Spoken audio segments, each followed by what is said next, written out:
And then this is when the Kevin Samuels was out. Come on now. Terrorizing us. And I'm looking at Kevin Samuels like, oh, I'm in a danger zone. He's right. I'm in a danger zone. Oh, Lord, oh, Lord, oh, Lord, oh, Lord. High value, man, high value. This, Lord. I mean, my BMI's all right. I'm in the weight class I'm supposed to be, but Lord, am I too ambitious? Have I been chasing my dreams for too long? What am I going to do?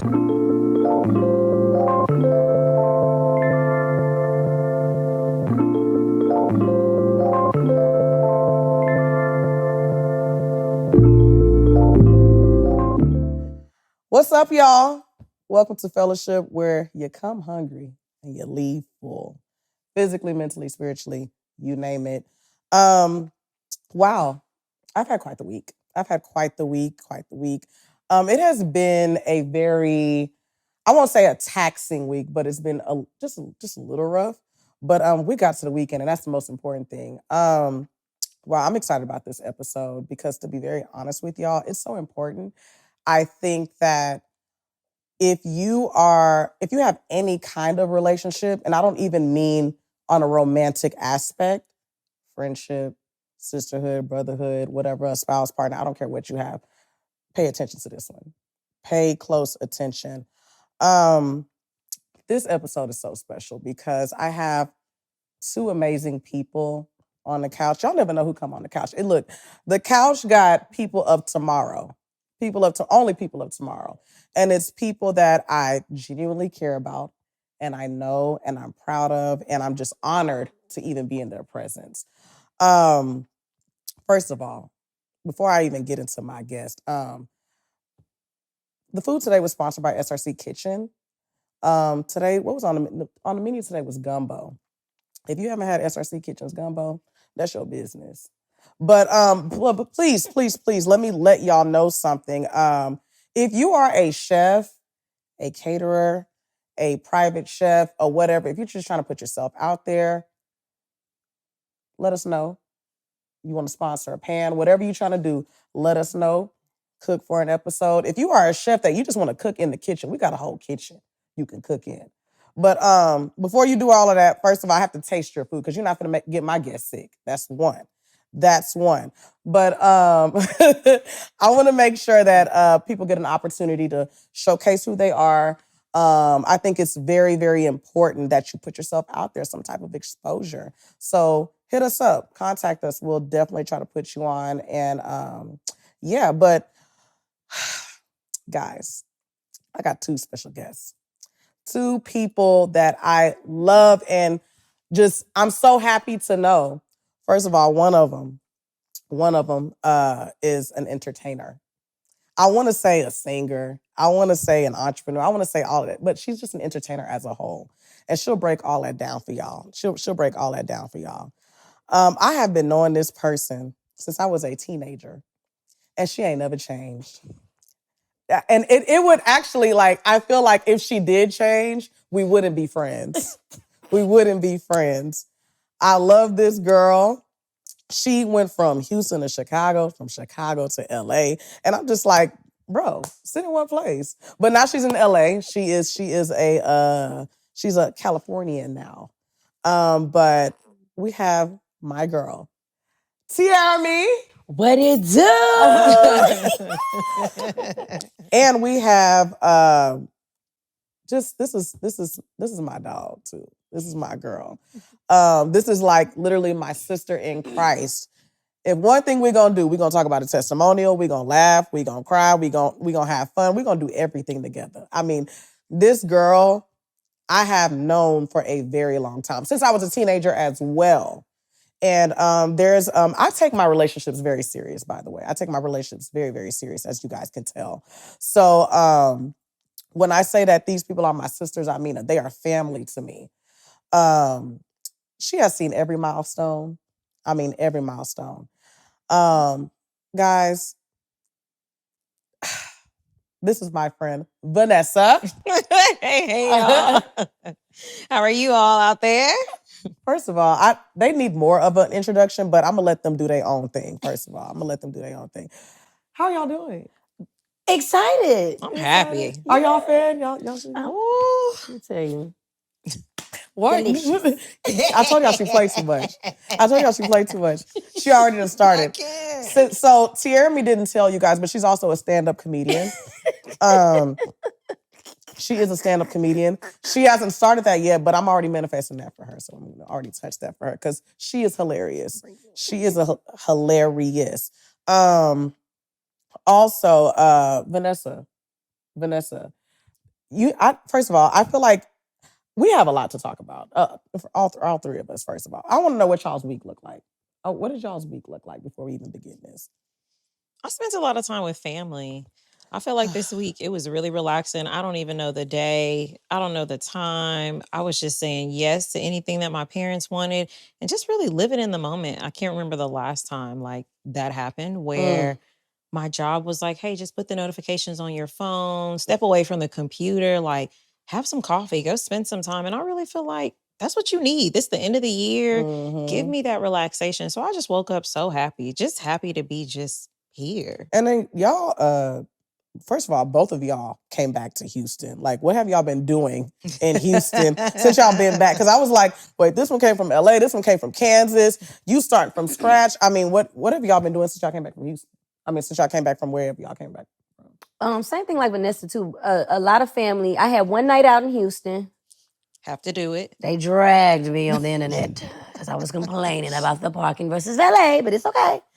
But one thing about Houston, I'm at least had to take one day out of my time and at least go out and enjoy the city nightlife. It's always a good time. I just love being around our melanated people and, listening to them good old Houston classic stuff that we only hear here. Oh my gosh. Only here. But no, it's been a good week. And same like her, like family, had to do a little work, but the work that I've been doing is the work that I will be continuing to do for next year. So it's kind of like everything is just connecting the dots. Like it's kind of like already seeing, okay, so yeah, we're right where we need to be. We already working in the favor. Yeah. Yeah, I think that's super important. Because I just realized, I was like, wait, both of y'all came to Houston. So like, I'm wondering what y'all's transition has looked like. I mean, you're going back to LA, of course. But first of all, we need to unpack your content. We need to unpack that because if you do not follow Tiaramy on Instagram or TikTok, I don't know what you're doing. But you're not living because this one it's always a topic. And it's so controversial, and it's so good though, because first of all, it's one thing of Tiaramy's content, but it's another in the comments. The comments. I'm just like, the comments be a whole conversation, and I was like, I know Tiaramy don't know all these people. I know Tiaramy has had so many videos go viral. Now, my favorite was the frog joke. That I'm not gonna lie. This is my first year ever going viral. Like every moment. So I went viral 5 times, and it all started this year. Okay. Like this is I never went viral like this, like I did this year. What do you feel like before. was different? What do you feel like? I was intentional this year. I told myself that. Come on, intentionality. Because I don't, believe it or not, I don't like making content. I don't even like social media for real. I do it because I need them eyes on me so that I can brand who I am and then do what I really want to do, which is just do TV, be a TV host, be a red carpet host. I love doing interviews. I love talking to people too. Storytelling. I act and then I sing. So it was just a tool for me to get more eyes on me, but I never was consistent with it.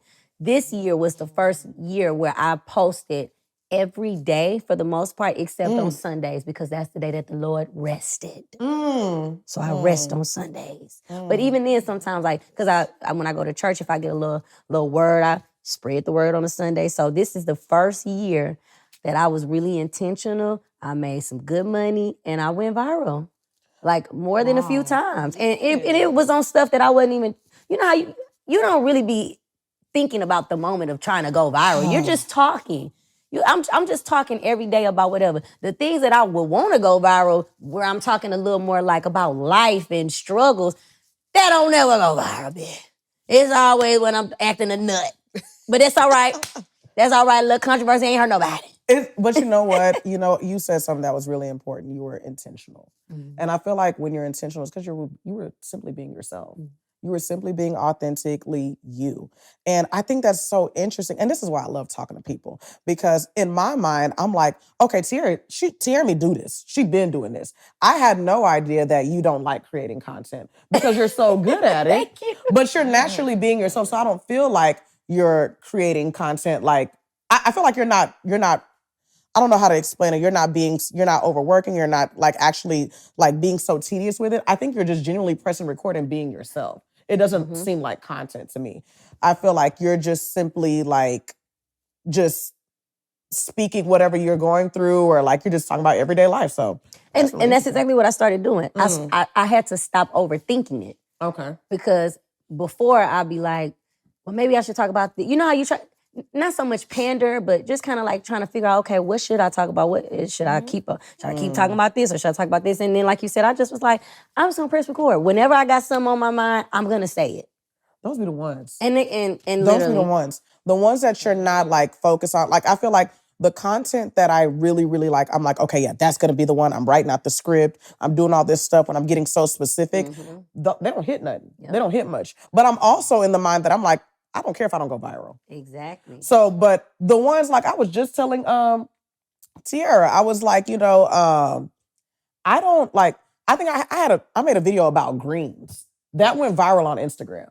I'm like, the video that I didn't really like, I felt like I didn't put in enough effort in. You ain't even think nothing about it. I didn't think anything of it, but that went viral.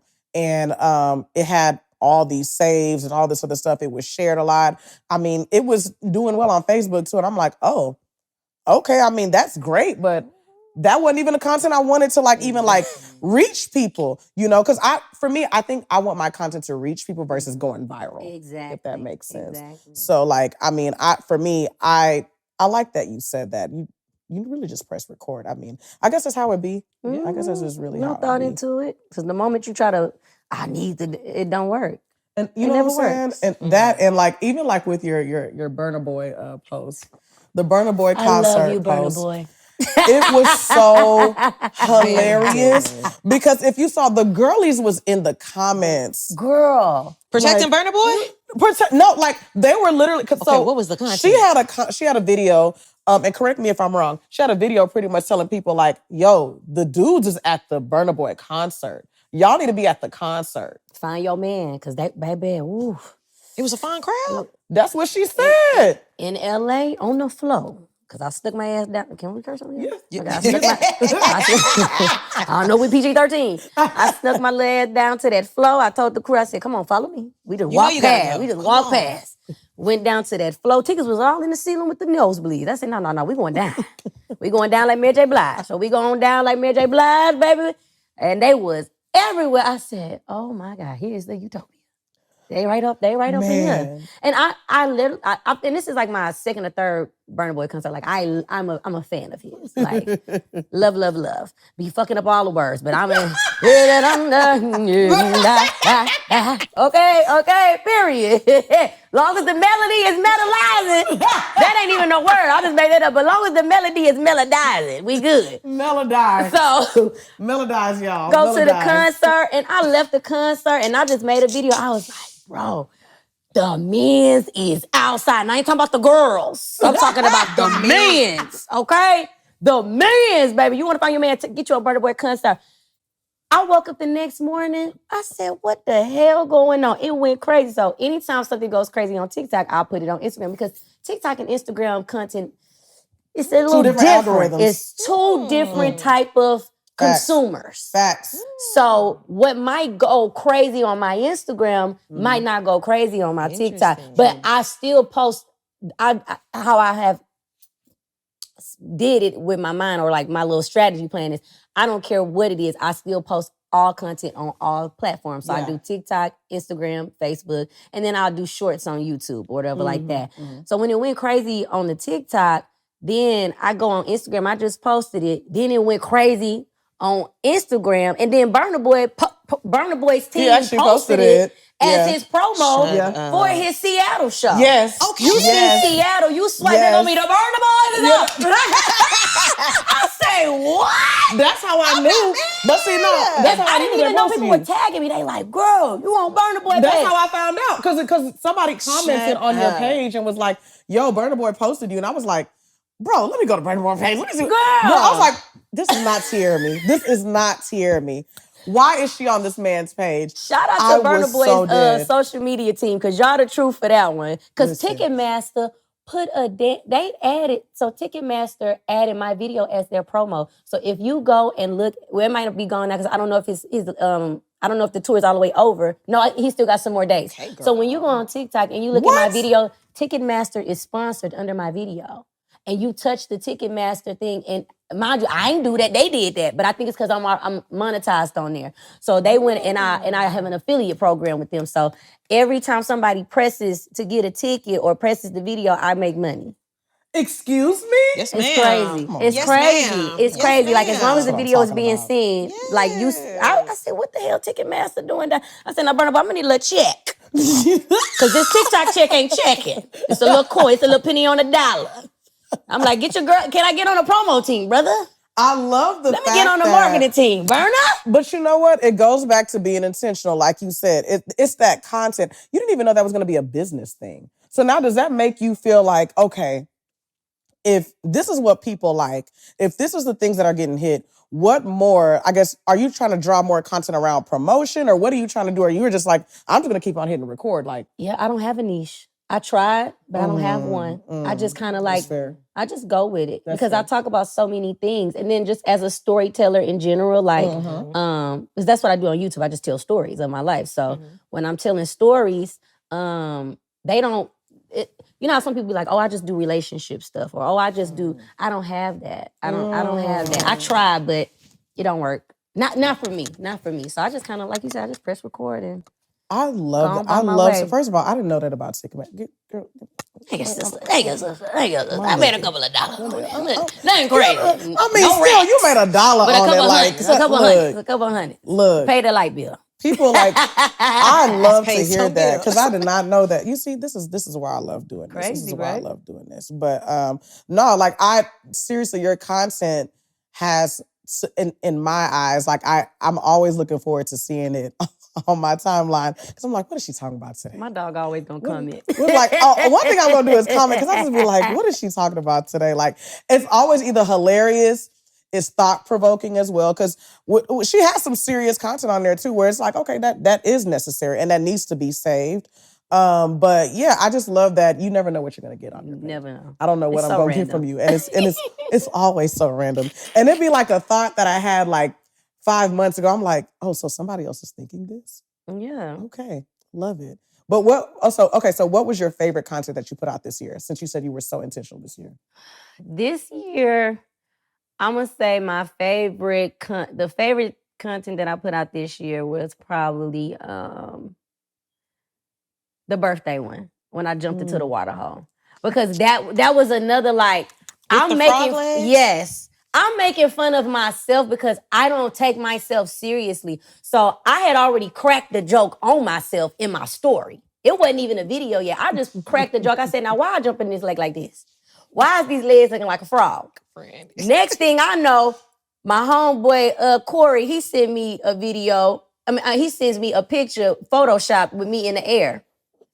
So I posted that. I said, not Corey gonna try to cap on me, but this is too funny for me not to share. And then Frank did it. And then Carrie did it. And then Raquel, like all of my friends just kept sending Photoshop memes of me. One was I was on You Got Served. I was on a bull that on was one. My favorite. Girl, the You Got Served with me upside down. I said, now Carrie. Who did that? Carrie boy, you dirty bastard. I said, now look. So I just literally combined all of that stuff, and then I just did a voiceover like, look how bad my friends talked about me. But it was so funny. I'm just posting it because I don't take myself serious. Like, you can't when you do content anyway. 1 million views. Bro, I was like, wow. That was really funny, huh? It was hilarious. Them folks said, girl, they did you dirty, but that's some real friendship. Oh my gosh. I was just like, what now? Of all the people on my timeline, it just has to be Tiaramy. Nobody else. Like that actually was top like two. my top one. No, that was like top two. I think out of Burna and that one, I think was either one of those posts was like my favorite. I was like, Tiaramy ain't got no damn sense. Like, I'm just trying to help the people. And then one, I talked about the people with the veneers, how y'all breath be stinking. That's what the people said. Now, I ain't say this. Because, see, I have to get that disclaimer a lot of times. I'll be like, I'm just a messenger. I'm just a messenger. I'm just a messenger. The people told me on TikTok, you people with the veneers, sometimes y'all breath be a little tart. I want to know, is it true? Girl, the people was so mad, like, that's cause I said, hold on, I didn't say it. I ain't smelled nobody breath with the veneers. I'm just saying what the people told me. That's all. I'm just being a vessel through God. I'm just telling you what he said. Not a vessel. I'm just giving the message. What was the what was the like? Oh my God, veneers and staying breath. I'm just trying to. And so many people agreed too, though. Like, I had dentists in my comments saying, like, no, because most of them already have bad hygiene in their mouth. So you just slapping the veneers on, thinking you got a nice pearly white smile, but your breath smelling like shit. You know what's funny is that, like, even actually before you even came in, I have two friends that are dentists. One of them I was talking to the other day, and she was telling me how she gets patients all the time that don't brush their teeth. She was like, "Oh, that's normal." I'm like, "What you mean that's normal? You don't brush your teeth?" She was like, "Yeah, a lot of like grown adults that are married as well, and they don't brush their teeth." And I'm like, "And they come to you to fix what?" She's like, "Yeah, it's normal."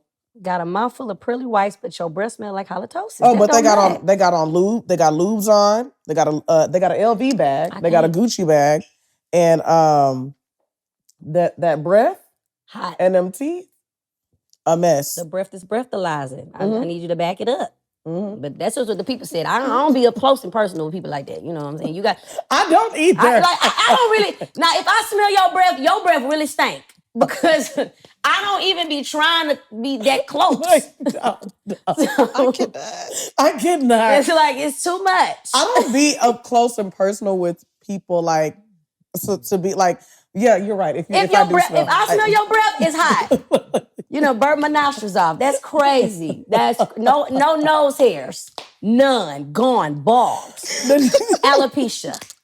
Like, come on. In the mouth? In the nostrils. Oh, in the nostrils. I was like, wait. Alopecia in my nostrils. You got a little hair up in there, keep the dust out. Oh, my God. Niggas done burn it out from the breath. Oh, my God. Girl, I can't take it. Yo, I legit cannot right now with Tiaramy right now. Alopecia in the nose. Oh, my gosh. Oh, my God. The way that we started this episode... That this wasn't is not what you want to be talking about right now. That wasn't even planned, but that was good. This is exactly why I told this one to come. Oh my gosh, no.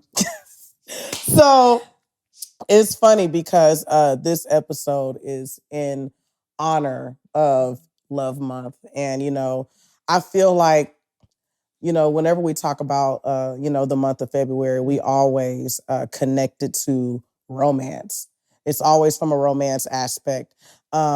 It's never about like a friendship thing. It's like, I feel like outside of romance, there's also the platonic relationships that we don't talk about. And I think that it's just important for us to discuss, what type of, person that we are. Loving is not just loving other people, but also yourself. And I think that before you're able to even invest in other people, whether it be on a romance level, whether it be on a platonic level, I think that the self-love comes first. The just you investing that time into yourself. Character evaluations. I mean, like, you think about every year a company does a evaluation on an employee. They're pretty much letting you know what happened throughout the year.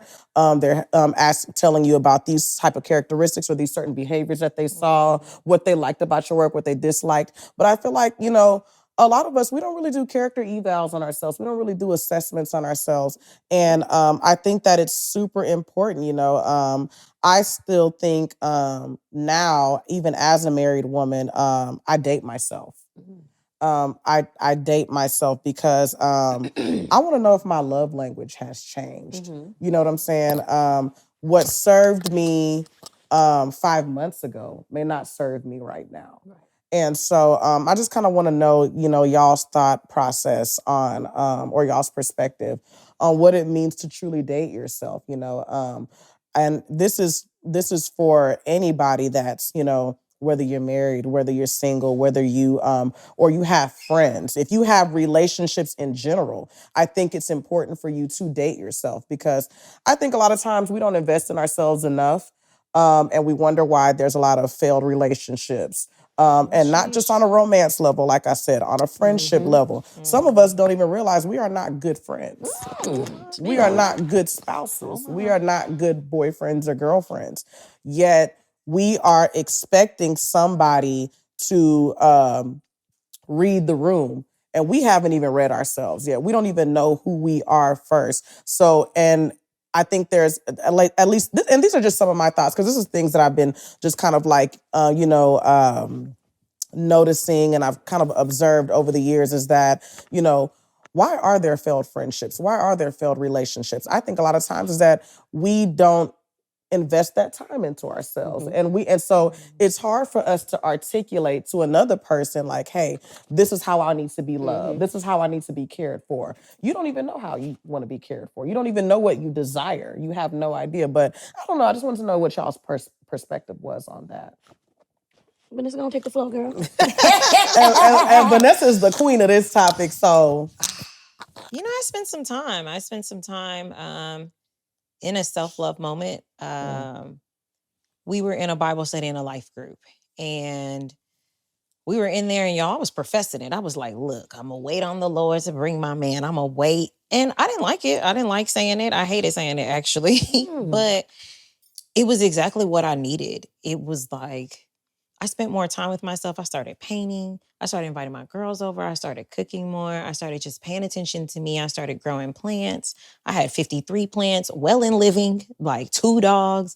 Life was just, I was going to church all the time. I was waking up, listening to messages. I was just loving me. And I found out a lot of things I didn't like about me too. I found out, like, even the way I talk to people, like how I was speaking to people, different things like that, my red flags. And even now, when you were talking about that, I was like, sheesh, dating, you find out your red flags. You really do. You find out for yourself.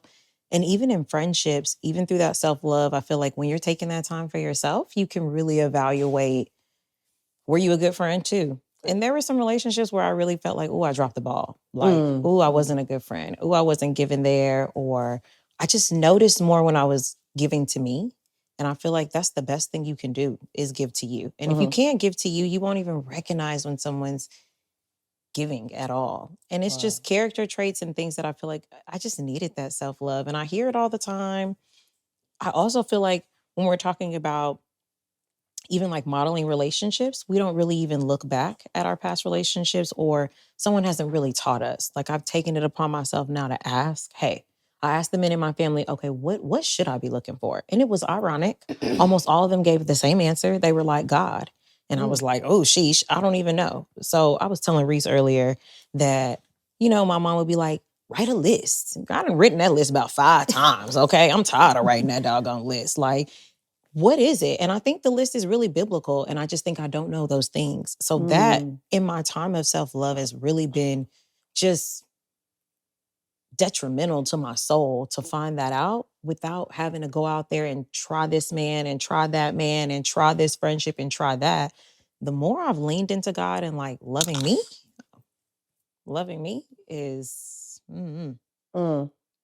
So would you say just spending that time with you, because you said that you caught some red flags about yourself, you saw some like character flaws or whatever, would you say that it's best that you check it before someone else checks it for you? Or would you say that, because I know I like, they always say, what they say, the saying is stay ready so you don't have to get ready, or something like that? I don't think I would have gotten it at that point. I think there are some things that you can learn just from you telling you, but I think I needed some of those relationships to expose that, because it wasn't loud enough for me. And I feel like you go around in life and you feel like, for me, mine is speaking a lot more dominantly to people, like with a little anger in there, with a little aggression. And it wasn't until people were like, hey, I can't receive that. I can't hear you. I didn't really even notice that. But it had to be from people that I was caring about. Somebody else on the block I didn't care about. But my mama, yeah. My friends, yeah. It just makes a difference when it's kind of in a relationship. Yeah. I do think you can learn some things outside, but without it being those people, I would have never caught it. I mean, it's only so long that you can actually feed yourself. I mean, iron sharpens iron. You can't do it alone. You can't do it alone. I think I heard it really well the other day. Like when iron sharpening iron, sparks fly. And I was like, oh, that means it's going to be some friction. That means you got to have those tough conversations. Oh, yeah. And you hit it right on the nail. I think the lack of communication in relationships really kind of breaks down why relationships can't last. And a lot of it is ourselves. Internally ourselves, you don't know. You know how to, as a child does, cry whenever you get upset with something. Yeah. You don't know how to necessarily speak it back. So you see when parents are parenting, they're like, hey, what are you trying to say? And that reaction nowadays, when I do that with people, well, what are you trying to say? Rather than it being, okay, I'm mad and I'm pissed. It's just a difference. And I feel like I've been in a season of gentleness and a season of trying to give it back gently. And it's not easy. I have to go breathe. I have to take a step back. Because I want to say everything I want to say at that moment. Who doesn't? But when I've stepped back and been like, all right, let me just try to turn the other cheek here. Let me try to give it nice. It's wild how many people are like, oh, like they back down. And I feel like if someone cares about you in any capacity, it's just like an easier thing when you learn to communicate. So it could just be one of you. Just if one of you got it together, even in the arguments, it's just pure bliss. And so I've really felt like even just hearing that from people, hearing that from myself, hearing that from the Lord, oh man, it's just made an impact. It's a real impact. I love that. I love the fact that, you do recognize that it hurts. So it hurts to spend time with self. And not only just spend time with self and notice it, but when somebody actually comes to you and is like, hey, that's a problem, that's an issue, it's a challenge. And it's lonely, friend. Don't think you're not going to feel lonely. I think that's the main thing that people think. We got to go out here with self-love. Okay, but I'm still lonely. No one's hugging me. No one's holding me at night. I don't got no muscles next to me. Like, I want that. Like, that's the part that people don't tell you. There's another side to you being here at the house on a Friday night in the tub with your wine. You might be crying with that wine. Like, been there. You know what I'm saying? It's not, self-love is not pretty. It's really not. And I wish we didn't glamorize it so much because it would kind of help me realize I'm not the only one. I'm not, and I'm okay being in that space. And a lot of the times when you're single and doing your self-love, well, usually you're doing self-love in a single period. It's usually when it's happening. I find when we start adding people in the mix, we lose a lot of self-love. So for me, even in my single stage, I used to hate going places and they'd be like, girl, you gonna find him. Boaz is gonna be there. Not Boaz. Keep doing self-love. Keep giving to you. You be like, sis, I bought all the flowers. Like, what? I go every week. They're sitting in the house. Now what? Like, now what? And I feel like that is the epitome that I wish people talked about too. So I would know that self-love is a journey, and I don't think it ends. I don't think it ends. I think it's a continuous. Yes. And different stages.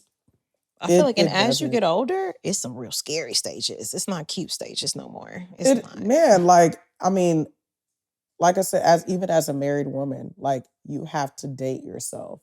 You have to, like, take that time to say, you know what? Okay, I need to do a self-eval.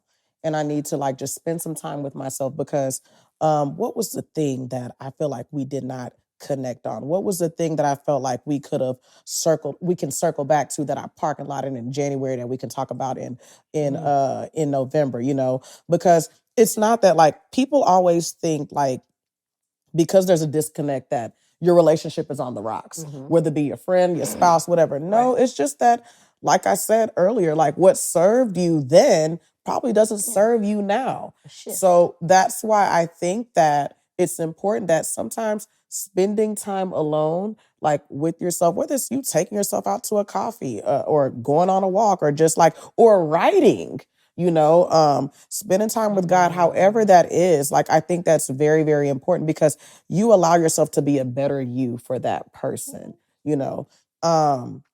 And also I think it enhances the communication as well. I'm one of those people, I will over communicate. I am a over communicator because I want to make sure that you get me. But when I realize that, I'm like, okay, this person is not getting me. Maybe it's the way that I'm communicating. So now I have to come back and be like, okay, Rece, how did you say that? Was it with aggression?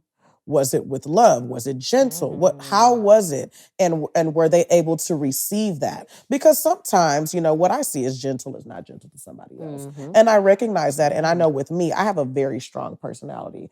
I am very, very direct, and I know what I want. I'm the oldest of 3. So like I'm like that normally, and it's natural for me. My husband on the other side is not a very direct person. He's like, he's chill, and he can get straight to the point as well, but you have to take him somewhere in order for him to get straight to the point, And so for him, it's always about just be gentle. Just be gentle. And for me, I'm like, oh, well, this is how we talk in my house. Like this is how we were. Unlearn the you know what I'm saying? behaviors. It's unlearning those behaviors. Unlearning those behaviors. And for me, because I love my friends, I love my husband, I love my family and things like that, I feel like I want to invest more into it, even though it hurts. Because like you said, it's not fun. It's actually not fun trying to take that time out. Because you almost feel like you're you're kind of like, I guess, dimming your light. But I think you're not necessarily dimming your life. It's new.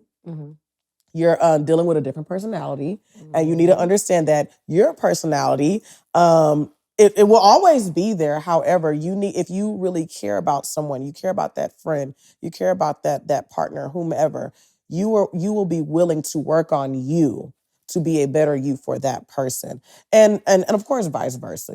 So I don't know. I just feel like it's really, really important. And you said something important that I wanted to touch on is the self-love thing. Just even that statement of self-love. I think that it's been so, it's also a negative side to it. Because you have those people too that have been hurt in the past by people that just feel like they need to just be by themselves. I just need to be one deep. I don't need no friends. I don't need that. That's nothing to glamorize. You need people. You do need people in this life. You cannot do things by yourself. Your sister will not always be there. I'm sorry. Your mama and daddy will not always be there. As they're getting older, they will not always be there. You need people in order to, pour into you. You cannot pour into yourself all the time. As much as we like to be like, I am ambitious, I am loved. We love to say all these words of affirmation, but it's something about hearing that from somebody else as well that just gets me going. So I think that it's important that we don't also take self-love and just run with it and think that means that we just need to be by ourselves. No, what I'm saying is that you need to take a step back sometimes. It's like me and my husband, we have this thing where I'll have a Cheech week, he has an O's day, or I have a Rece day or whatever. And it's just me focusing on me. What are the things that I love? Right. What is the things that will give me peace and feed me in order for me to be a better person, be a better friend, be a better sister to my siblings, be a better daughter, whatever the case may be. But I need that time. Right. I need that time. And not to cut you off, but go ahead. Just to piggyback on what you said about you can't do everything by yourself. Self-love is not avoidance. You better say that. A lot of people misconstrue the two. Even with healing, avoiding is not healing. It's just simply avoiding and running away. You thinking cutting people off, or I'm not going to deal with this person, and I'm not going to handle this, and I'm just going to be worried about me and pouring to me. That is not what it is. It's dangerous to be that. Because what happens is all you're doing is burying those feelings, and then when those things come back to you in front of you, you're triggered, and you're triggered because you actually never faced what the issue was. So when you're doing your self-love, always, for the people, remember, it's not avoidance. It's actually taking the things that may have hurt you, the things that may make you feel uncomfortable, the things that may make you, a little frazzled, and stepping in and stepping up and saying, okay, I'm going to conquer this thing while still being about myself, not just trying to run away from it. And and like you said too, Vanessa, about just like your relationships as far as friendships and how you speak to people, or even like within relationships and stuff like that. So I'm the same way too. I had to learn that just about my delivery. Right. Oof. Because what happens is, because not only do I love me, but I love my friends, my family so much. So what I was starting to do was I was starting to make their issues mine, and I'm caring more about what you should be caring about. And now we got a conflict of interest. I gotta run. Come on now. Come on now. Now we bumping heads because I'm more fired up about your excellence than you are. So I had to take a step back, and that's part of the self-love part. You know what? I love you, but I gotta love me more. Because you got me all in a frenzy about what you really should be worried about. Why am I more worried and more concerned than you? I'm taking too much on. So this year, this was the year I said, I gotta step back. And I'm an only child. So I'm always with self. Wow. It's me, myself, and I. No Beyonce. Nothing. And even with the relationship, romantic relationship aspect of it, of the self-love part, when you're loving yourself and you're getting to know yourself, and you're running through the pages of those that are potential and not potential, if you are still lonely, it ain't time for you to add nobody.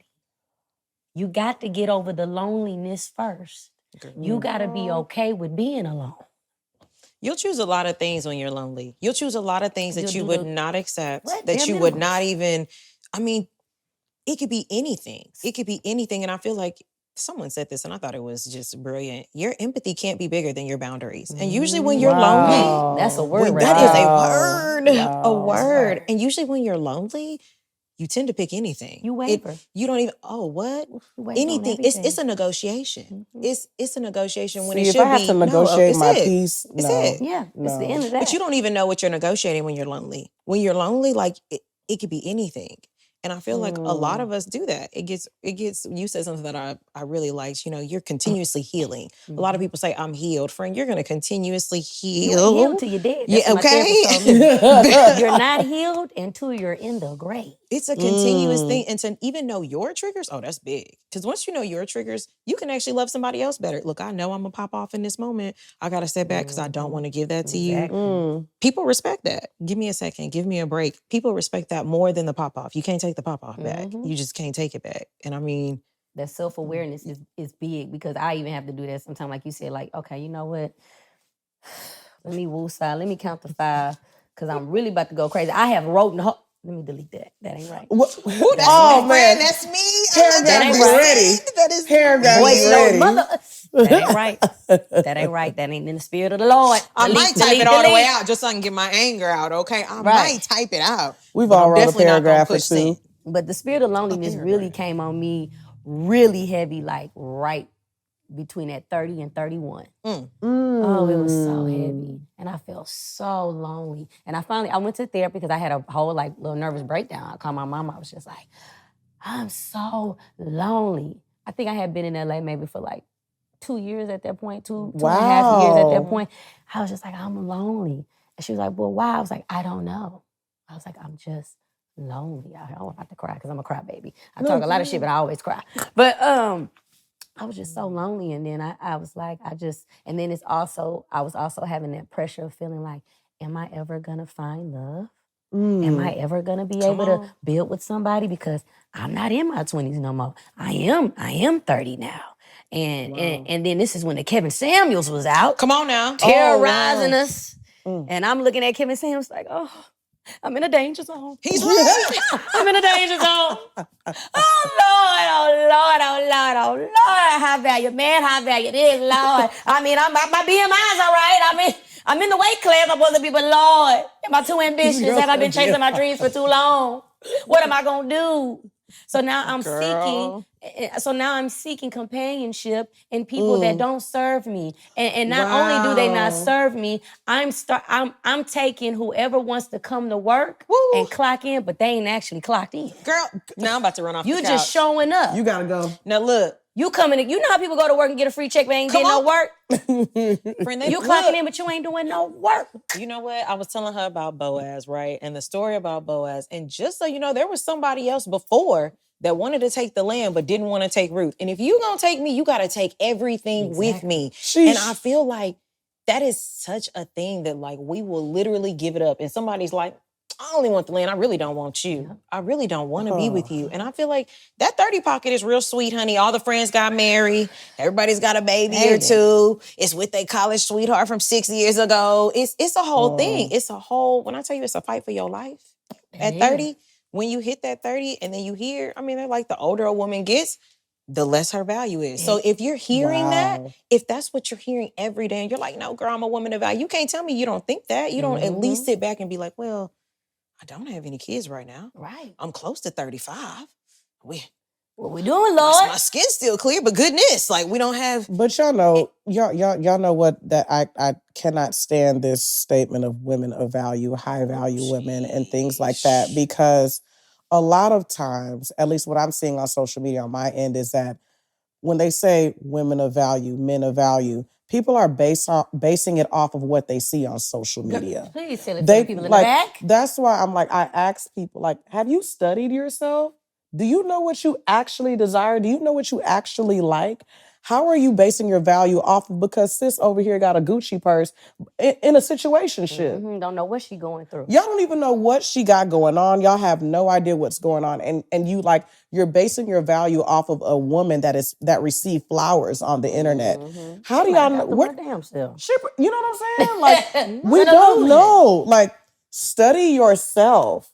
First, like, I feel like whatever you feel is of value, like you taking this narrative of a high value woman or high value man, and you're basing your value off of that, you don't know yourself. Yep. You have not given yourself an assessment. And I mean, like, honestly, have we truly studied ourselves? Have we truly taken the time off to really just say, oh, you know what? Okay, this is me. Okay, this is what I like. Oh, you know what? I didn't realize I didn't like that. Like, because truth be told, okay, so like on the internet right now, what's popular is the soft life. Sheesh. I'm so lost with that. I mean, the soft life. And is it a man taking care of you, or you just having an easy life? Like, because the dynamics change. The dynamics change all the time. It's either the girlies that's getting taken care of, or it's the girlie living her luxury life. Like which one is soft? Because baby, I mean, I think that has different definitions. Just like I think luxury means different things to people. Luxury is not an LV bag to something. It's subjective. Like, what's luxury to me is going on a trip. I can go get a facial. It's not really like things I can hold. It's an experience for me. So it's the same for me too, Rece. That's how I feel too. I'm like, people are like, oh, you need to. No, my luxury is being able to do what I want to do when I want to do it. So if I want to go travel for 2 weeks, I can go do that. I want to get a facial. I want to go do it. Go get my hair done every week, my nails, whatever like that. That's fine. But to piggyback off the social media thing, I was just telling a friend, I said, everything that we see on social media, imagine you as an individual, you're watching the self, not the self-love, but the divisive content about men or women. The more you keep watching that, it only takes 21 days to break a habit. So it only takes 21 days to pick up one. So if you're watching the same, now you subconsciously have been brainwashed and you don't even know, because you keep intaking the same BS over and over because you're fascinated with somebody's life that you don't even know. Like Rece was saying, you fascinated with the chick that got the flowers. Baby girl probably just picked them flowers out the doggone garden. You don't know if no man gave her that. It's all an illusion. So with that self-love comes self-awareness, and it also, like you said, that self-evaluation to be like, actually, hold on, let me take a pause and not look at what everybody else is doing around me, and let me see what do Tiaramy like. What do I need to work on? What do I need to do better? What people do I need to let go out of my life? Who is not serving my purpose, and who am I no longer serving? Because we always quick to say who ain't serving us, but baby, sometimes we not serving nobody else because the relationship no longer is actually servable. Hell, ain't nothing to serve. The platter's empty. It's just, I think it's really, really interesting because, like, I was reading something, and then not even just reading something, and which I found out it was actually true because I have the women that are in my life today. I realized that luxury isn't even a lot of these women's love language. Like luxury, let me not say luxury, designer. Designer. Because we're just going back off of the social media thing. People base off their soft life, based off of what they see posted on social media. I'm hearing women these days, they're just telling you, they're pretty much letting you know, they're having conversations or arguments with their spouses or their partners or their friends on how they should be treated. And I'm like, you don't even like that though. You don't even like flowers. You don't even like going out to dinner. But it goes back to what you say. The algorithms have figured you out. The algorithms know. You keep watching I can open your phone right now and see what you watch, just based on your home page. And it's really it's meant to get you into that and stuck into that. And so you're exactly right about creating that. When you think about it, we didn't have that back then. I didn't even know. We were much more individual. Yeah. Everyone wants to be a carbon copy of each other now, because and like you said, like a wife or a husband is watching what somebody else is saying, and now you going to your spouse saying, "Well, you don't do this, motherfucker. I never did that." What you mean? Like you're comparing. I never came in the house and dropped my bags down and ran to the kitchen. I took the bra off first and let the titties hang. But it's the truth. You feel me? Or like you with a man and baby, I won't follow. Baby, he never gave you flowers in the beginning. You knew what you was doing. You can't even keep the flower alive. You don't even like once you give them flowers, you drop them on the table. Right. You see little Tamia over here getting what she got, and you like, I need that, James. James, you ain't doing what you're supposed to do because Tamia getting it. Baby, what? Y'all better stop comparing y'all's household. Y'all household probably good. For you ain't got no choice but to self-love yourself. God damn it. A lot of y'all gonna be lonely in this motherfucker because y'all got a lot of high standards and y'all not even the standard. Oh my goodness. That was that whole restaurant argument too. And I was like, is the food good? I'm not even worried about, is it cheesecake or not, friend? Is it good? Is the food good? Is the food good? Because if the food isn't good, now I'm just you. Now I'm not even happy. The Cheesecake Factory. I said, ooh. I mean, I don't go there often because we don't really have them in where I stay now, but what's wrong with the little buffalo ball? I still go to the Cheesecake Factory to get the Adams cheesecake. It's my favorite cheesecake at that place. Everybody's just so rich. It's just you guys are just so rich. Chili's was the spot, okay? With the little chicken Christmas. You better stop playing. Come on, 2 for 20. I'm trying to act real bourgeois. I'm never too bougie to go to a Cheesecake Factory, a Chili's. It's the food good. Now, y'all know that was my favorite part of self-love, taking myself out to eat. Okay. That was my favorite part. It's the part. parking free.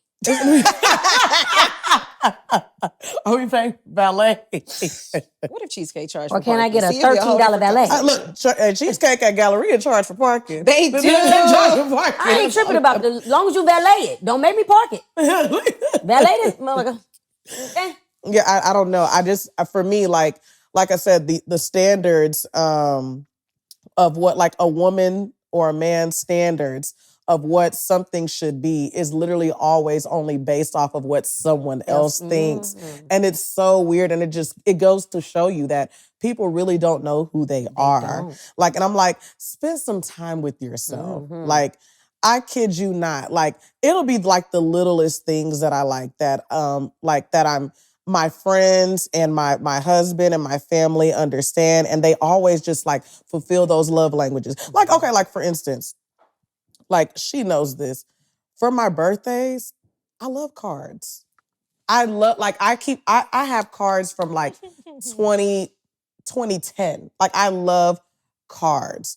I mean, yeah, I like birthday money. I like gifts. I really appreciate that. But it's something about a card. Right, it's sentimental. I feel like it's intentional. It shows that you truly do care about me. And I'm a big words of affirmation person, you know. So like, you know, I feel like, you know, to me, the getting me a designer purse or shoes or whatever, that's just an icing on the cake.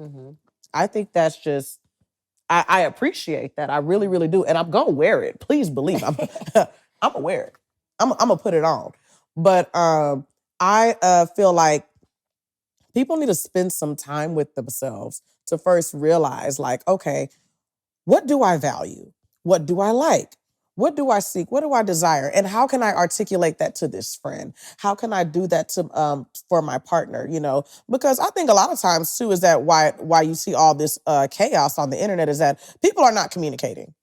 Oh my God, the art of communications. Then I was just talking about this in my story. I said, why do y'all act like communicating is a death sentence? Oh my goodness.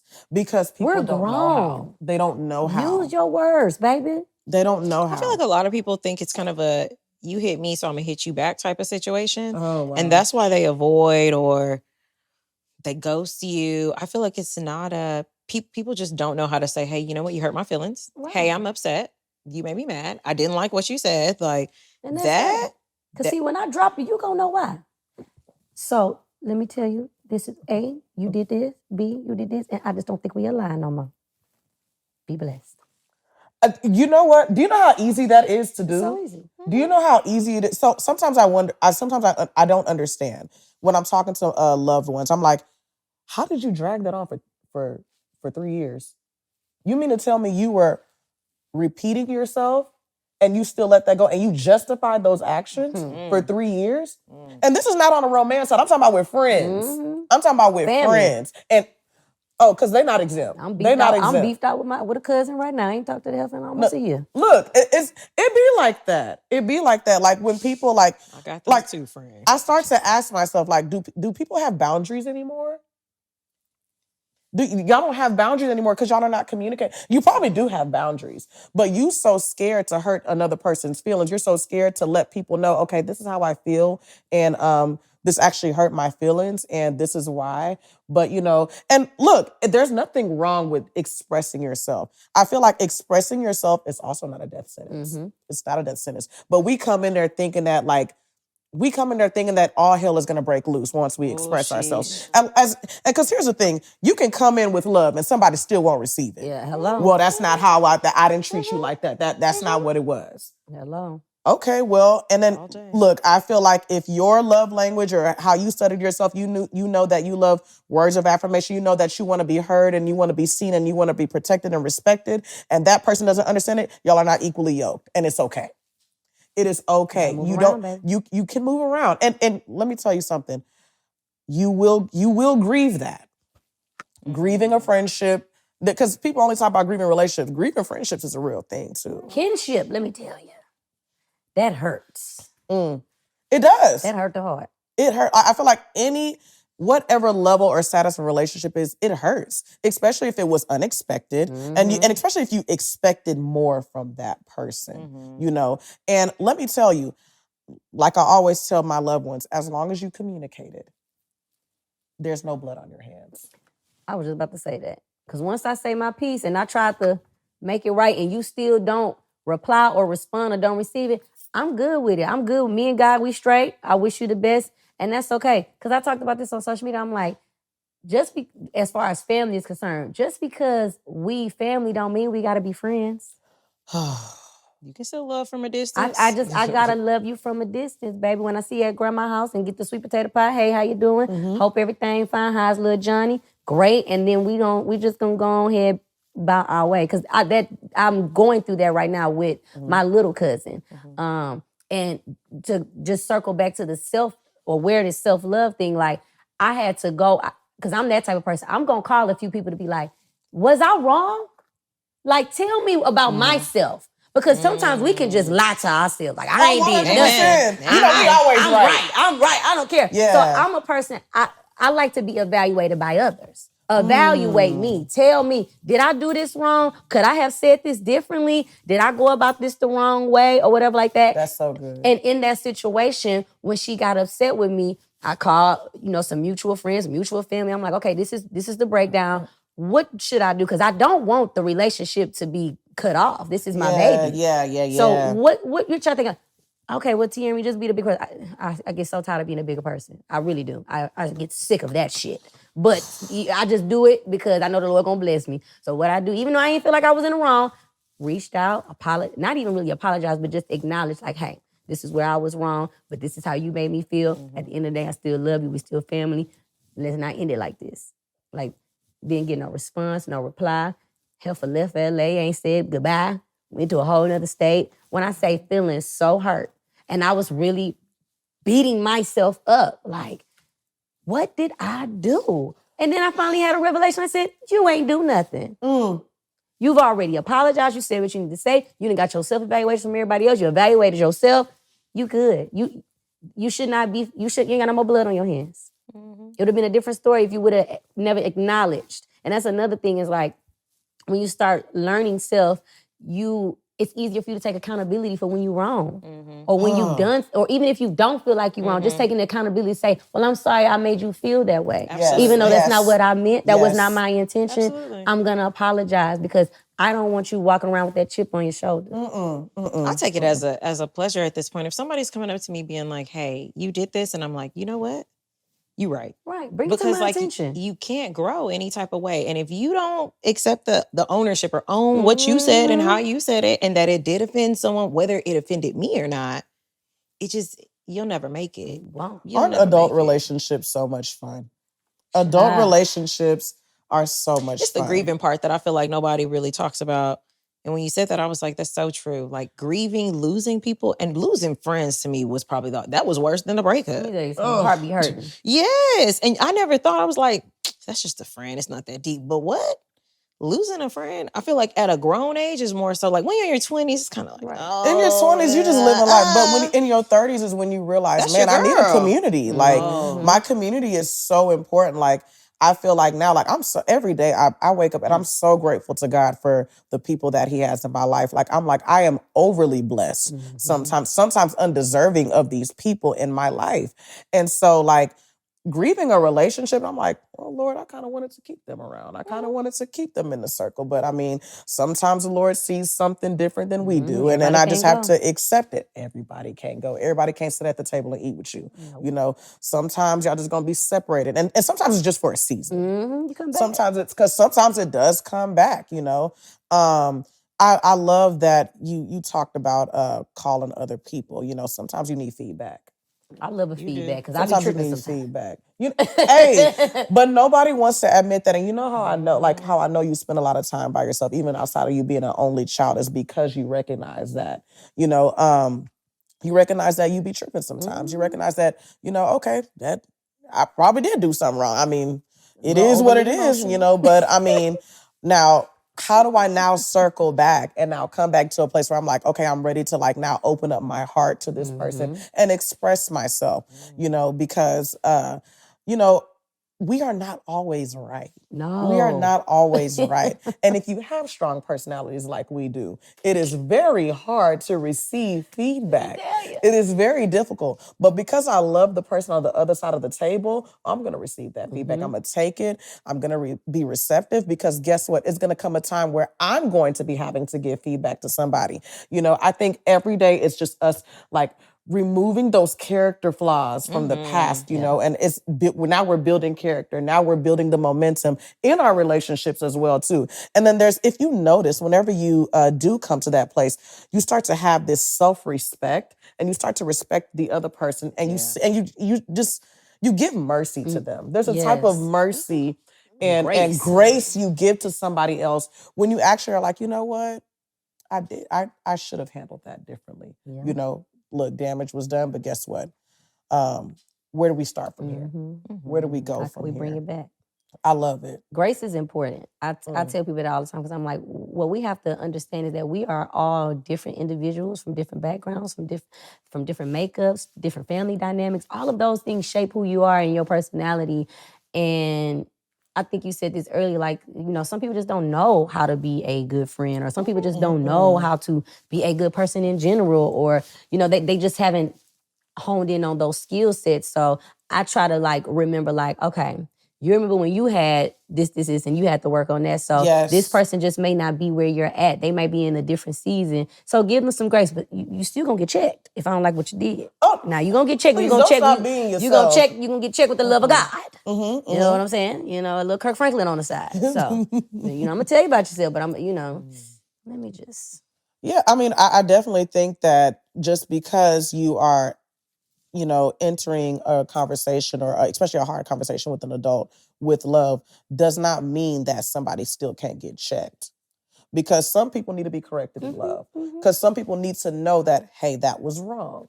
That's a boundary. It's a boundary that you crossed. These are my boundaries. And because a lot of times people don't even know it's a boundary. Some people don't even know it's triggering. And if you don't tell them, how will they know? And that's what I say all the time. If they don't know that about you, you have to explain it. You got to let them know. Ain't nobody know Miss Cleo, baby. I can't read your mind. Exactly. I cannot. I don't know what's in your future. I don't know what you're thinking. For all I know, I assume you think it's okay that you did what you did because you did it. Exactly. Because you did it. But I mean, I feel like it's like I always tell friends all the time, well, did you communicate that to them? Did you say, hey, that hurt my feelings? Hey, I didn't appreciate that. Because it's simple words. It's so simple. We are so quick to tell, we so quick to call the 800 number and tell them that y'all stole my money. y'all need to refund me and give me my stuff back. But we can't even call up a friend and be like, hey, friend, you did this to me. Hey, boyfriend, hey, girlfriend, you did this to me. We can't even take out the time and do stuff like that because we're so focused on ourselves and our feelings, and we're so into our emotions, forgetting that maybe that person just doesn't know. But I mean, I feel like the time that we're using to vent, and because sometimes you do need a little vent session. Sometimes, you need to bring that out. We're human beings. We do need to vent. We do need to do that. But I also think that it's very important for us to over-communicate. And please be mindful that even when you're communicating your feelings to somebody else, they're not going to get it right overnight. It takes time. It's going to take time. That's not their feelings. That's your feelings. So I feel like a lot of people, you kind of said it earlier, Tiaramy, like someone else, we're getting mad at them because they don't feel like I feel. And that's not fair. That's not fair to anyone in growing the relationship. It has to be, okay, I understand that those aren't my feelings, but that's how they feel. Exactly. And you have to be sympathetic to that. It's not fair. I don't think it's fair for us to assume and expect someone to feel how we feel. And they're over here, they're just going about their day. They're calling you on the phone. Meanwhile, you can't stand them. Girl, okay, you just your blood just boiling. And you answering the phone every time they call. Dry. Like just dry. What's up? And I'm just like, it's like my husband always, especially when I'm upset, you good?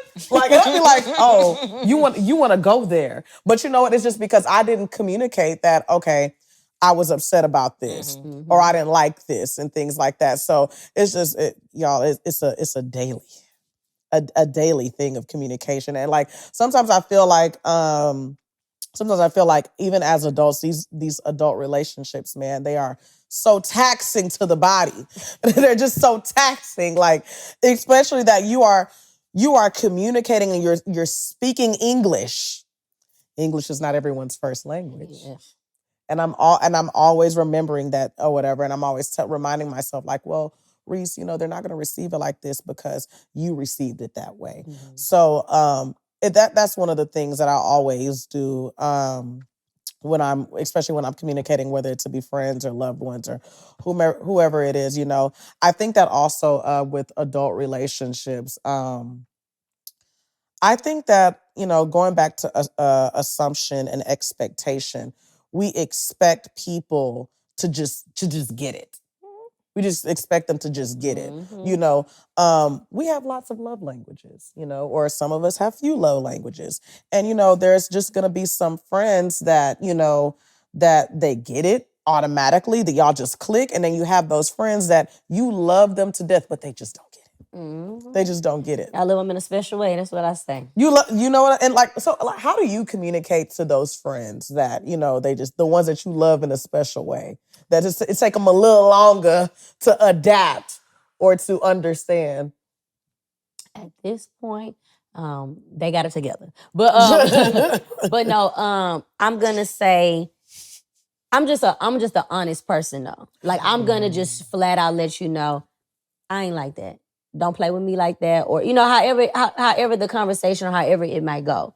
Because I'm one of them type of people. If I hear you got a grievance, I'm calling you immediately. I don't do no telephone. What's the problem? Let's talk about it. Me. Or if I got an issue, I'm telling you right then and there, I ain't like that. So no, let's not do that again. Like for the future, this, laying it out on the line. So I've always been really good at just communicating my feelings.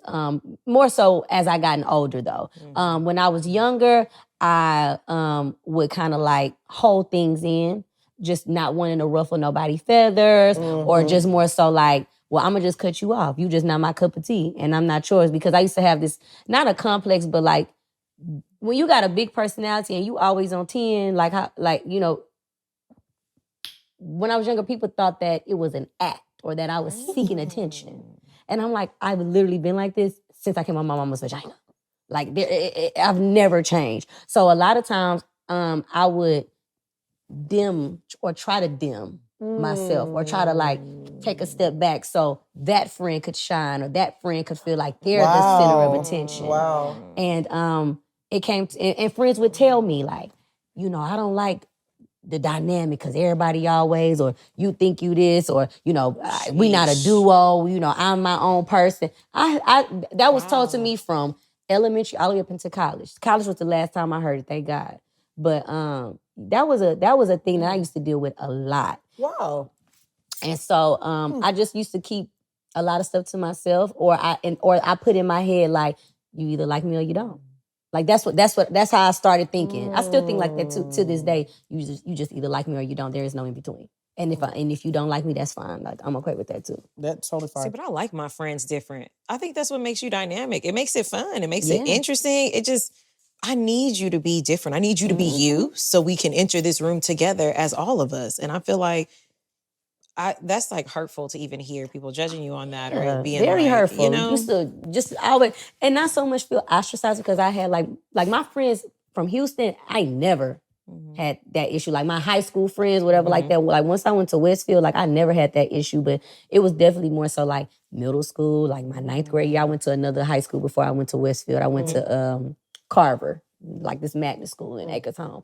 It was a group of girls that were like, we don't want to be friends with you. You think you all that? Because da-da-da-da-da. And I'm like, girl, my boyfriend picking all of us up and taking us to McDonald's. What are you talking about? Like, I'm literally sharing the wealth. We can all get in. We're all eating. What are we talking about? And it happened to me in college too. My freshman year, me and a girl, we had a little falling out because she was just like, she don't even remember. We cool. Nah, but she don't even remember. But just, again, like just that self-awareness of like, and I have not always been a perfect friend either. Like, you know what I'm saying? Like, even having to step back and tell myself, like, okay, girl, you could have did that differently, or you could have handled that with some more grace, or, my big thing is I used to cut folks off.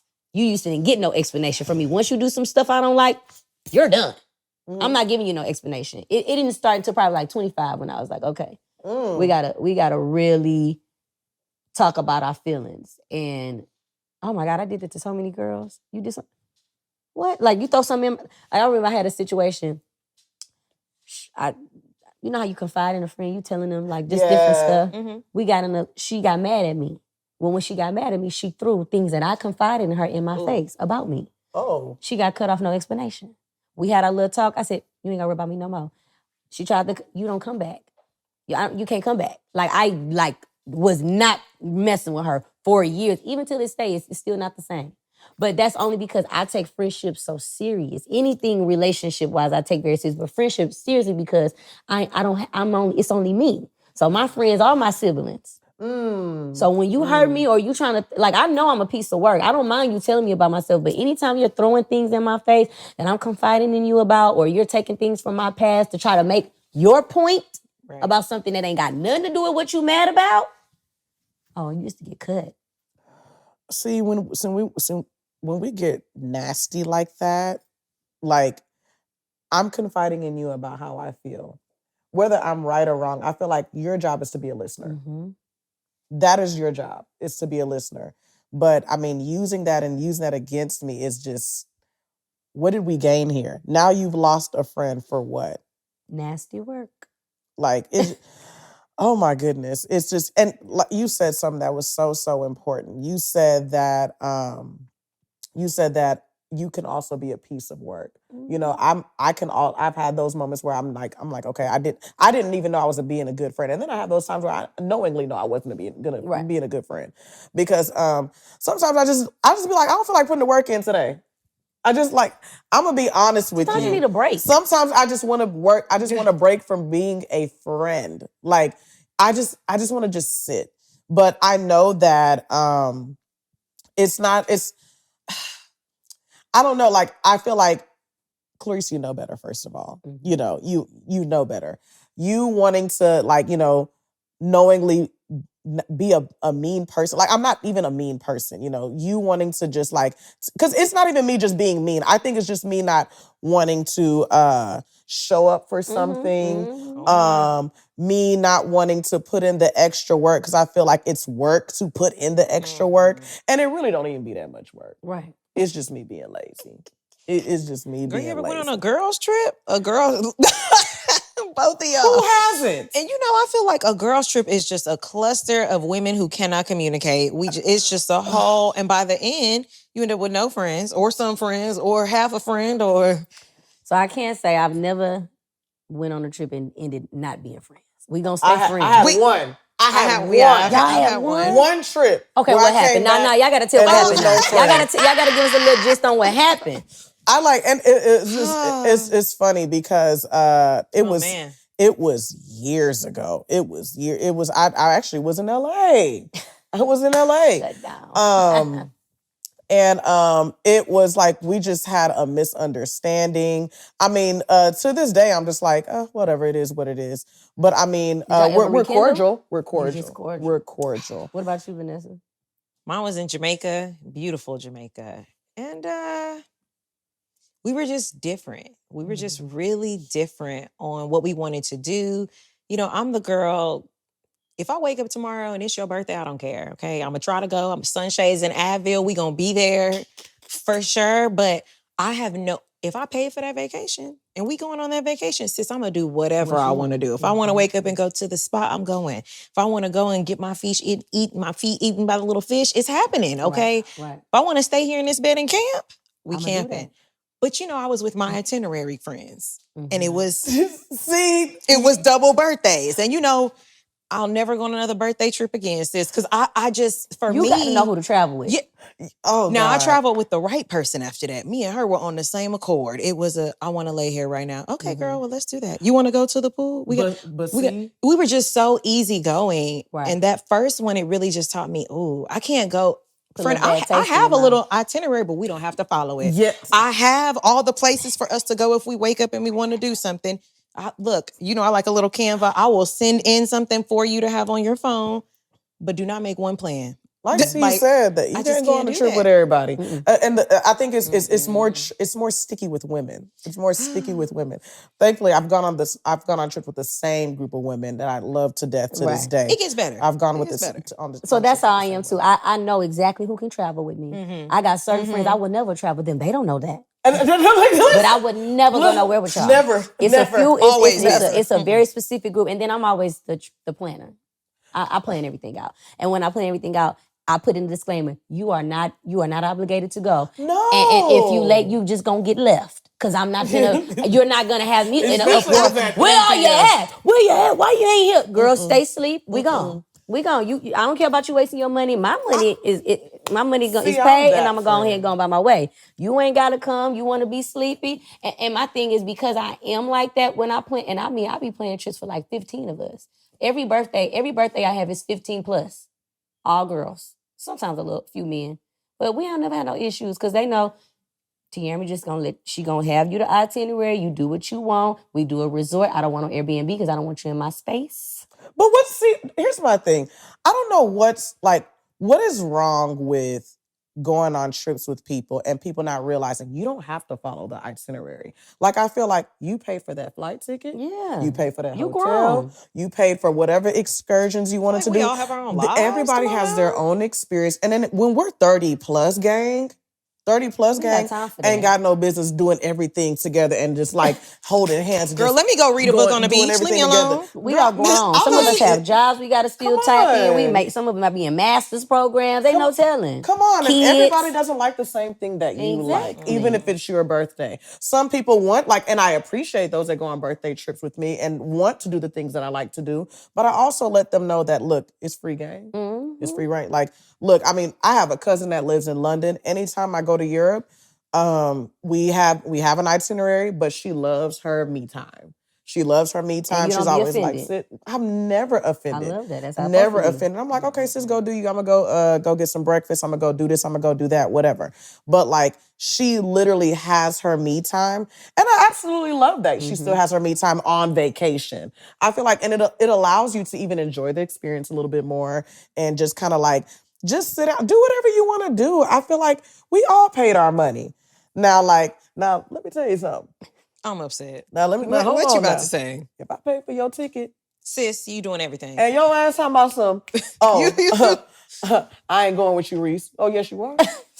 Oh, yes, you are. This is your repayment. This is the repayment. You're doing everything. But like, I think, well, I'm kind of iffy on that too, to be honest with you. But because I feel like even if I paid for your ticket, I'm like, hey, come on this trip with me.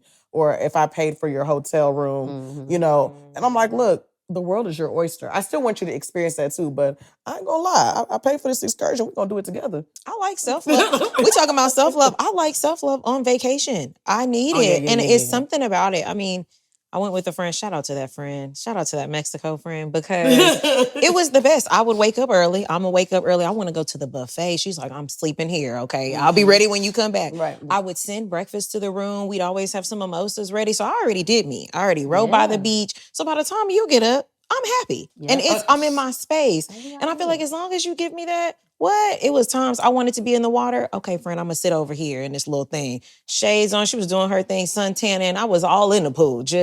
We were just different people, but we blended. And I feel like I need to feel like we don't have to be all up on each other. We don't have to like go. Now we did have our day out. We went out, went to the city, like did our thing. It's gonna be like 1 or 2 days. But we ain't come on signed now, up to all of us. come on now, like We ain't conjoined. That's the head or the hip, baby. Damn, get back. how we gonna meet 2 groups of the guys? Okay, you gotta go this way. I gotta go this way. Friend. How we gonna do this? Okay, I'm looking for the hood. it's a mission. We on vacation.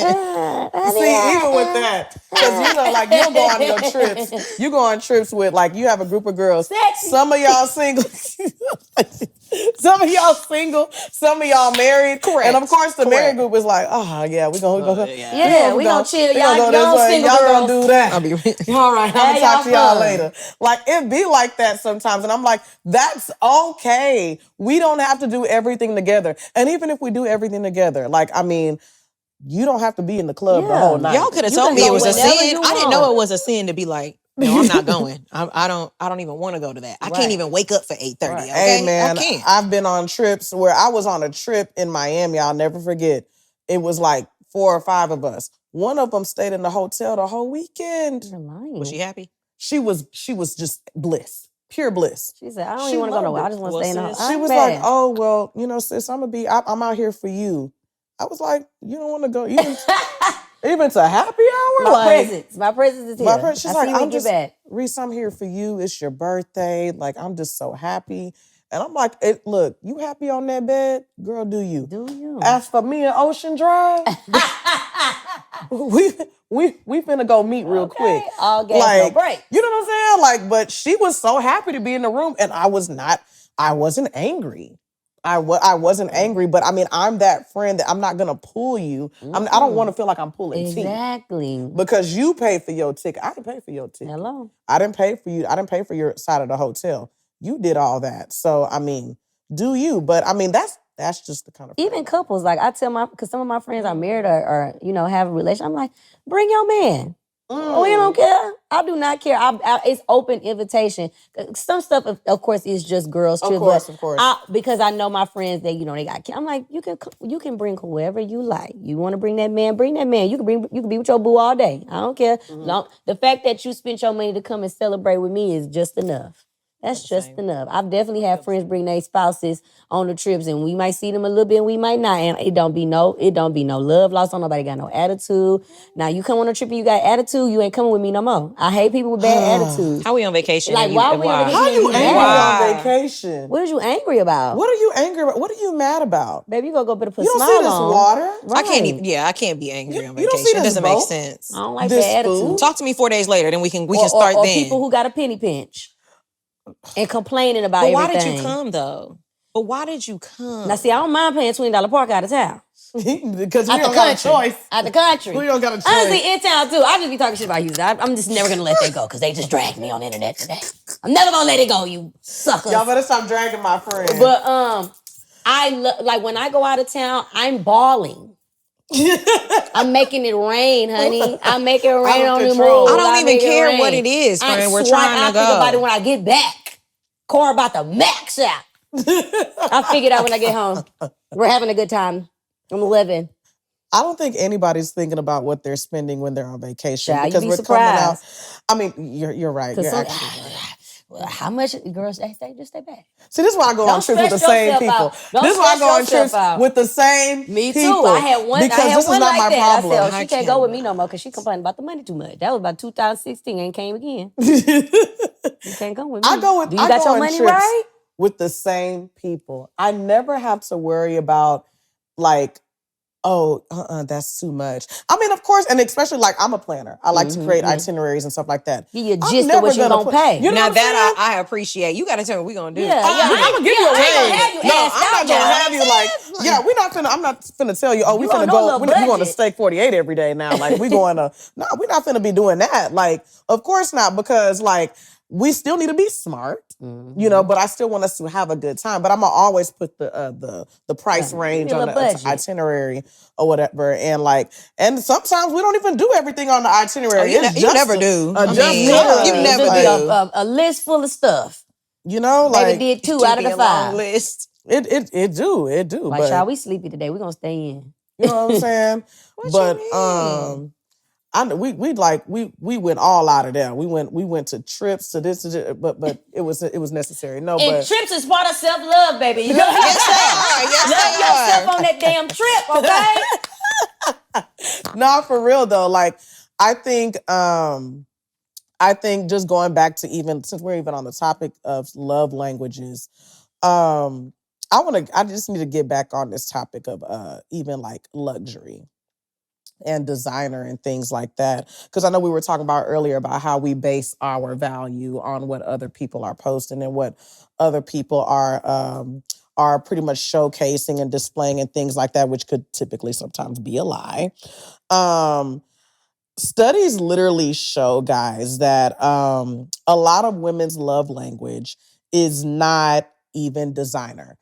You know why? Because it's not because they haven't experienced it. Mm-hmm. It's because they can get it themselves. Period. A lot of women can get it themselves. Women want to be heard. They want to be seen. They want to be loved. And that's the same thing, even with men, because I'm not going to shortchange them. Even in your friendships, they could care less about. What you're getting them and things like that. People just want to be seen, heard, loved, and respected. That's literally what it is. Now, the problem is, I think, is that where the conflict is that we're not communicating that to people. We're not. So how do you guys, communicate your love language? Or is it the way your communication is based off of how you guys hang with one another? Kind of like, even like from where you're going out to eat, like, or are you paying attention? Or like, what does that look like for you guys when you're communicating that to your friends? So I used to just try to show in hopes that it would be reciprocated. Like just show it. That could be tricky. And then I said, this ain't working. So now I got to tell you. Mm-hmm. I got to show and tell. Mm-hmm. Because like we just said earlier, to assume that people know exactly, what it is, it's not like that. Like I had a friend and she just wasn't as giving as me. And I'm like, okay, I'm always giving, girl, you ain't gonna, this like in college. Like, damn, girl, I just bought you some noodles. You ain't gonna buy me noodles next week? Like, what's going on? And then finally I had to settle down and I said, I don't think you really know how to, I don't think you ever had no good friends before. And I'm a good friend. So let me explain to you what I need from you. Because I've been showing you for months how I am, and you just don't do the same. So this is what I need. I need you to do the same because I'm feeling like it's one-sided. So now I tell it. I used to just try to show it in hopes of the person would get it. But like we said, ain't nobody Miss Cleo. They can't read the mind. People can't read your mind. I think it's important to say your love languages, and that's why the self-assessment for me is so important for me. And this is not a assessment once a year for me. This is like every month.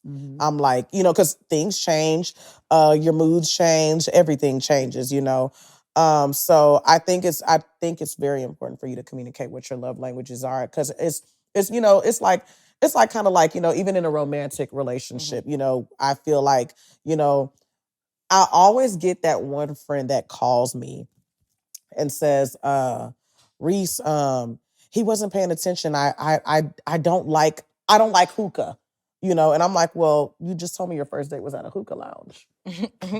What were you doing there? Well, I just don't like the smell of it. I'm like, but does he know that? Right. Oh, well, I mean, I probably could have said that, but I'm like, well, that could have been a conversation at the first date. Just an FYI, I'm not really a hookah fan. And that's if it even gets to a second date. Because some of them don't make, they don't make. It could have been said even when he said it. I think that's always, I like to make the analogy of like, when you're in the car and we stop at the gas station, you turn around and ask your friends, hey, what do you want from the gas station? You're like, okay, Tiaramy, what would you like from the gas station? Tell me what you would like. A Snapple apple. Okay. Twix. Okay. If I came back with a Snickers and a Powerade, you'd be listening. like, exactly. You're not listening. And I put it, it's that easy. But the way for me, like how I do it now is I kind of make it a thing of, what do you like? And when someone tells me what they like, I'm able to tell them what I like. And it's an easy path because now I know what you like. I think I've told you this story before. I have a good girlfriend who her husband writes down everything that she says. Like if she just says she likes this album or she likes this record. So for her birthday, I was like, I have no idea what to get her. I'm thinking this is. He was like, oh, let me open the list. This is everything she said over the past year. What? I said, that's a great idea. I do that now because I can't remember everything that you say. It's really easy now. So for Christmas, I was like, oh, they do like the color red. Oh, they do like this. Oh, they do enjoy this. And it makes it a lot easier for me to remember. But then now I started being like, okay, well, once you start asking people what they like, it's ironic. They turn around and ask you what you like. And most people remember it. It's just a natural conversation. So I used to be the same way of being like, they should get it. Like, I'm a very I like small things. I like things that are personal. You could give me a journal every single time and I would probably scream at that journal every single time. Right. Like the best Christmas gift I got this year was a nightlight. Okay. I'm scared of the dark. It is what it is. I am. Okay. And my parents got me this cute nightlight that has all these stars and these moons. And I just love it. It lights up. It spins. It's just the cutest little thing. It doesn't I love spin. A good listener. It looks like it spins, but it's just a cute gift. And it shows me that they know who I am. Right. They were listening and spoke exactly. To you. And now it's interesting when you talk about the friend going to the hookah thing. If somebody says, now you want to go to the movies, I'm like, hey, I don't want to do that for a date. It's really that simple of being like, hey, I want to meet you at this hookah lounge. Hey, I don't like to do hookah. It's that simple. Instead of getting to the hookah lounge, now the energy's already off. Now I'm looking at him like he don't know me. But you really just didn't say anything. And he's not supposed to know you. He doesn't know you. That's why he's trying to date you.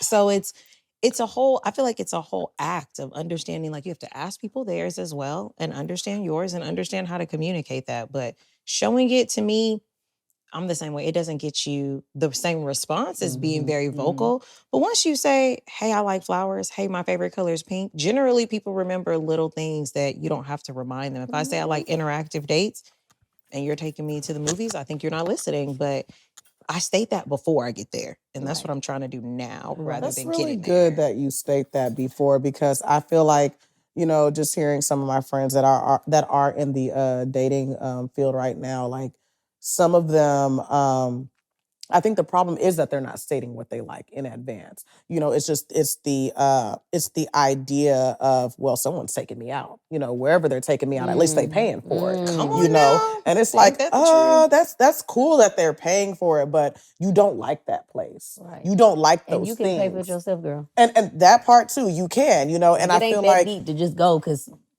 somebody tell them what it is, and if they don't want to listen, then that ain't the person for you. It's That's really not that the simple. person. And if they love hookah, then there you go. That probably will not be the best person for you. I feel like when you hear that and you're like, okay, they really love this. I don't like being in that space. Right. They like going out here clubbing. I don't like to be in the club. Okay, sis, maybe that's just not your person. Right. I call it the 80-20. 80% is what you definitely will not waver on. The 20% is what you're willing to waver on. Yeah, I feel like there's nothing wrong with telling someone, hey, I don't like that. Hey, I'm not really a fan of that. I know that even down to like, if you're like, oh, like the person brings you flowers. Oh, I'm not a red roses person. I prefer chrysanthemums.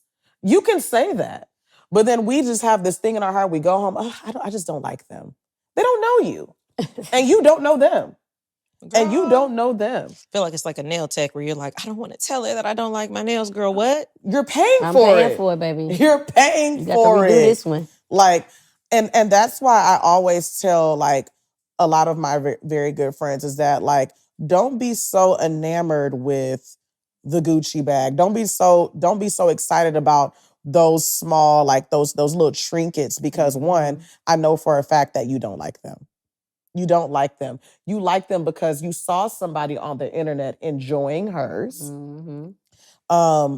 Like I said, luxury, like designer is not even a love language of a lot of women. It's not. It's just literally just the icing on the cake because they feel, because here's the thing, you know, for me, I enjoy designer even more when I'm loved, respected, and received.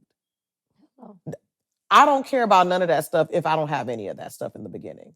I don't care about none of that stuff. Like, because one, I can get it myself. Mm-hmm. I can get it myself.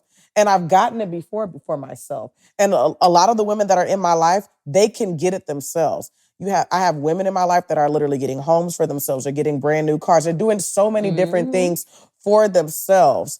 And it's not that like, so that's why I said like, and I keep telling this to some of my male friends is that the designer that's not the love language. You know, it's enjoyed 10 times more when they feel secure, they feel loved, they feel respected, and they're heard. Simple and short, you know? So I think I kind of come back to my, I also like kind of sit down and ask myself sometimes, well, is it that we as women, are we articulating to the opposite sex what we like? Are we properly doing that? Or are we just allowing them to go based off of assumption and we just like the idea that, well, at least we're getting gifted. At least we're getting some type of attention, but all attention ain't good attention in my opinion. But oh no, I'm vocal. That's why I drop them. Because once you ain't, of course I give grace, but once I vocalize like how I'm rocking, how I'm moving, and if you can't oblige them, we just gonna go our separate ways. We just don't align, and that's okay. And that's literally, and that is okay. Okay. Because I used to try to like, again, like especially with men, like I don't want to say too much. I don't want the person to be thinking, oh, I'm demanding or I'm trying to like. Yeah. When I was a lot younger, but at this big age, baby, no, this what it is and this what it ain't. And when you get older, you know, I don't want to say unfortunately, but for men and women, the older we get very set in our ways. Mm-hmm. You know, once you get set in your ways, because we're getting older, it's like you got to get with it or get lost. Because most of us ain't really changing up too much once we be like, this is who I am, and that's that. I think the best way I heard it, this guy was like, I gotta love you more than I love like being with myself. And you gotta add to that. And if you're not adding to that, I can just go be with myself. Mm-hmm. It was a very strong comment, but it's a very true comment now that I'm a little bit older to be like, I kind of understand what you're saying. I feel like I'm not adding you into this chaos. Like I don't want that. I don't want any of that. No, I agree with you. And that's why, like I said, I think that a self-eval is very, very important. If you don't know how to articulate your love language, you need to learn who you are first. Mm-hmm. Date yourself, spend some time with yourself and understand that, because, you know, make an assessment based off of somebody receiving some Dior boots from a situationship is that's not you, baby. You don't even like that. They don't even know themselves, like you said. You don't even know what you like. First of all, even if you got them boots, where are you gonna wear them to? Because where you gonna wear them to? Because you don't even go nowhere. You don't like people, and you like to be alone. You don't like you just Gonna walk in the house with them. What, you just gonna walk in the house and you just gonna admire it by yourself? Nobody's here. You just get a tough crowd. Yeah, no one's in the house. Mm-hmm. It's just you. You know, so sometimes I just wonder, like, you know, like, why do we care what other people are doing? Like go, you are missing something in your home that is actually very healthy. Mm-hmm. It's very, very healthy, you know, and you're worried about what the other person has in their home and you don't even know where they got that stuff from. You have no clue. So I don't know. I just feel like, you know, if you're trying to explain your love language to somebody, I think it's very, very important that happens initially. Don't let it get so in deep. Absolutely. Start off with baby, that. The way that it's not fun getting so deep into a relationship, whether it be on a romantic level or on a platonic level, getting so deep into something and like not having those conversations initially before it actually gets into something, you know, because there's nothing. I think it's not fun when you have to revisit. Oh, well, remember I told you about this in the beginning, or remember, and they're like, oh, well, we never had that conversation. I didn't even know. I feel like you're like forcing alignment. Like a lot of people want to force the alignment. You want to force that we're supposed to be together here, and you're not. And you're not. And it's just a truth to be told. And once you can realize, okay, I'm kind of forcing it here, that's when you should let it go. And some people, they don't even realize that they forcing it. Like I say that all the time. I'm like, bro, like, when you really know yourself and have your bound, like I just say this, I'm like, as a person, friend, man, kinship, whatever, friendship, relationship, kinship, whatever my hard boundary is, if you can't be receptive to that hard boundary, I'm not gonna try to change your mind. Right. To agree with what my hard boundary is. And I don't need you trying to change my mind. It's okay. It's okay, but we're just gonna agree to disagree. But people I think people are so married to the moment. No, what you mean? As soon as people meet each other, they're like, oh, we go together. If the vibes are right, vibes are right, we text all the time, you answer when I answer, you consistent, we can just check a couple boxes. You got a real job, you got a car, this and this. Not the bare my minimum. gosh. And that's the bare minimum. I'm like, women, we be the bare minimum. Some of us just be so like, oh yeah, he got this, he's supposed to. You know, my brother says it very well. He's like, okay, you described him. That's the other guy down the street too. That sounds the exact same. Sounds the exact same. So what's different about him? Mm-hmm. What is it? Because a lot of conversations are surface level. When people are feeling, when people are feeling like you say, like trying to force the alignment or saying, oh yeah, we talk every day. It's because you're doing surface conversation. You're not doing no deep digging.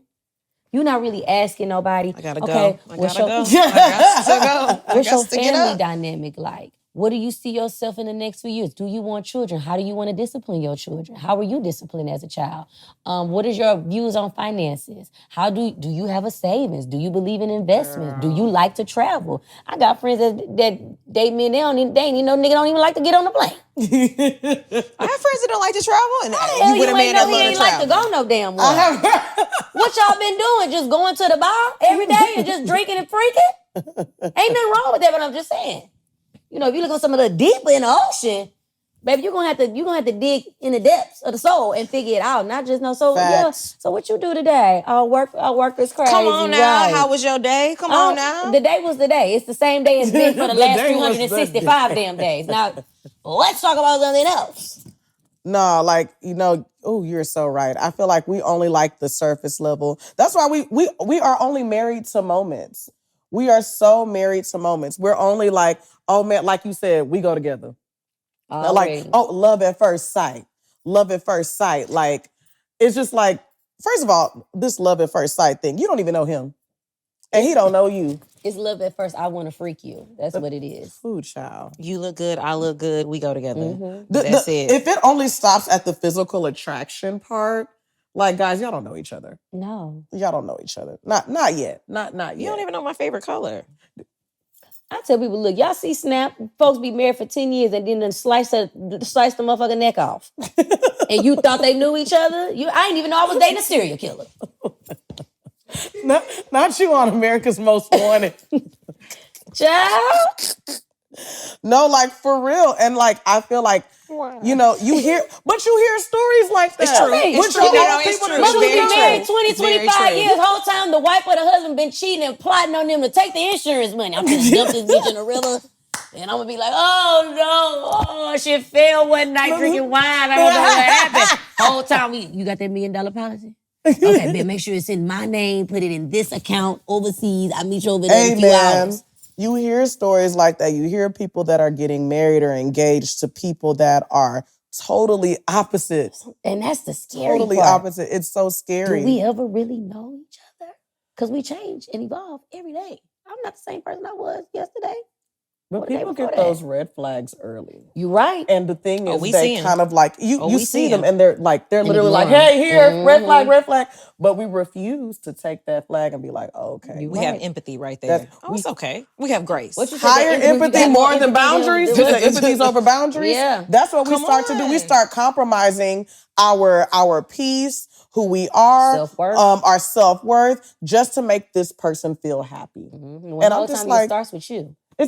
You said something earlier. I mean, we were at the table, but you were like, you know, when we get a guy, we're really into them. And I feel like once you really get in there, sometimes you lose you. And if you haven't really like dove in on that self-love or learned how to apply self-love in your relationships, oh my. Because sometimes folks lose themselves. Oh yeah. And men do too, but women, we just have a more, we are a little bit, emotional and heightened with the emotions. So we tend to, try to become what they want versus us trying to become what each other want. And that's the problem right there, because it's like I always tell loved ones of mine, it's like, well, how do you know when you are equally yoked with someone? How do you know, what does equally yoked even mean to you? Is equally yoked mean to you that both of y'all have the same kind of finances? Or, what does that look like? Because everybody's perspective on what equally yoked is different, But I feel like there's always going to be some type of disconnect somewhere. Like I said earlier, it's not because your relationship is on the rocks, but I think that there's sometimes a disconnect is because no one has communicated. And so when you don't communicate it, how do you even know if you're equally yoked? Yeah. Are you talking to each other? Are you I know you like them physically. Yeah. But mentally and spiritually, like what else, And when you can't get past the looks or the physicalities or the, because it's not even, like I said, not even only on a romance level, even with friendships, because girls just hanging out with girls because they look like they live in this soft life. Okay. We're not about to go Niggas here. hanging out with niggas because they look like they got all of this stuff. Friends because of aesthetic. Be for real. That's what it is. When you have aesthetically pleasing friend groups, like with no substance. No that is substance. So whack. Y'all don't even know up. each other. Like, first of all, it's like I was telling my friend yesterday. I was like, if you ain't never been to my parents' house, if you have never if you've never even been in my sacred space, right. I don't even know if you like that with me. I don't even know. I can't really say if we're equally yoked like that. Or if I can't even invite you to my parents' house, because people have this thing in their mind where they feel like, oh, those are the kind of girls I want to hang out with. I've always wanted to hang out with the girls that, they seem to be, and don't get me wrong.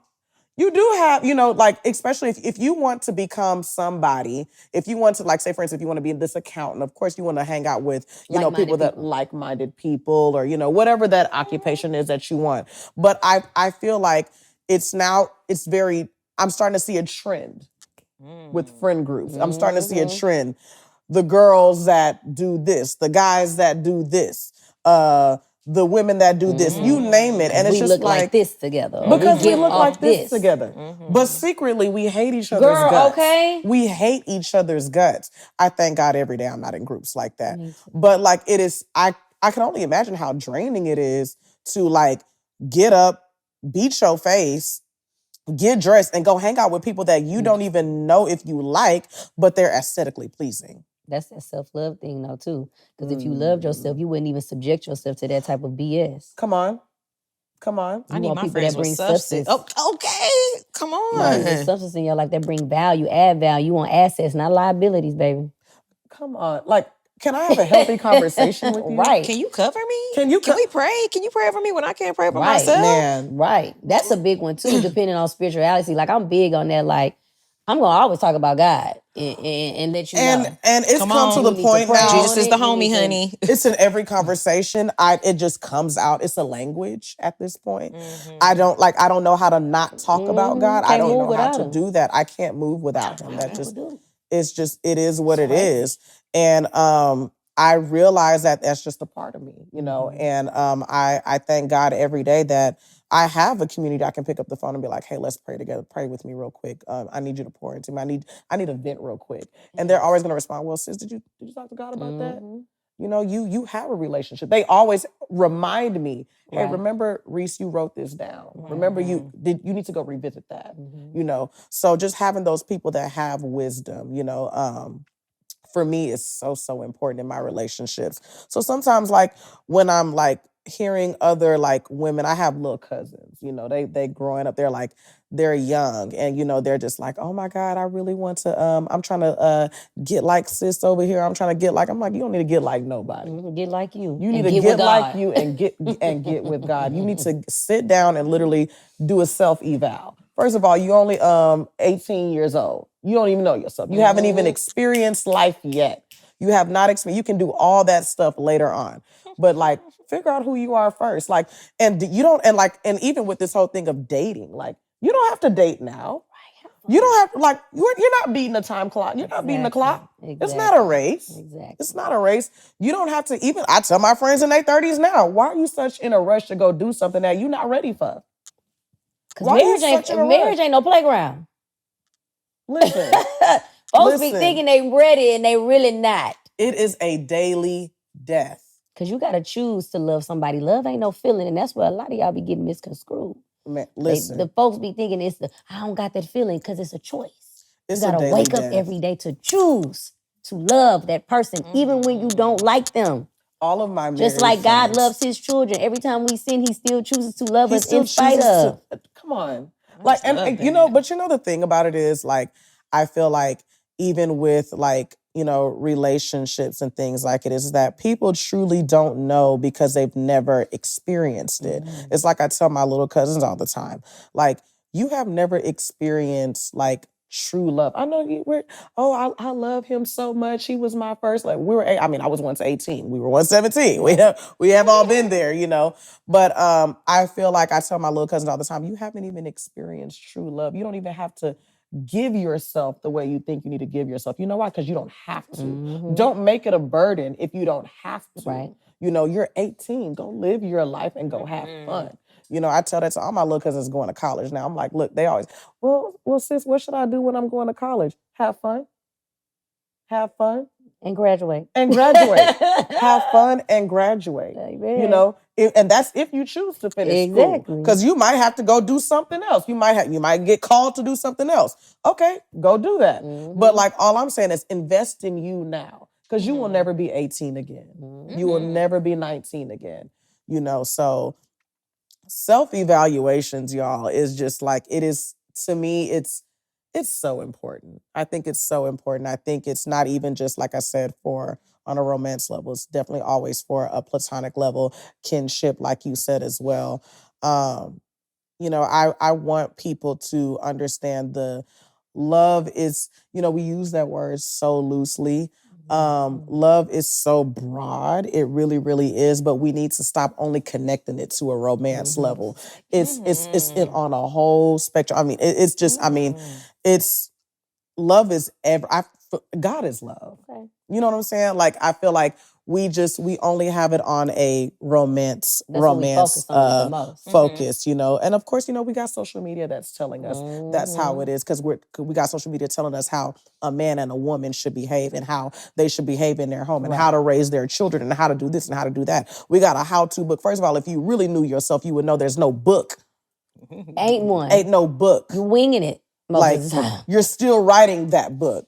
You know, you're still writing. Life will happen and you will have interruptions. And it's usually coming from people that ain't never experienced it.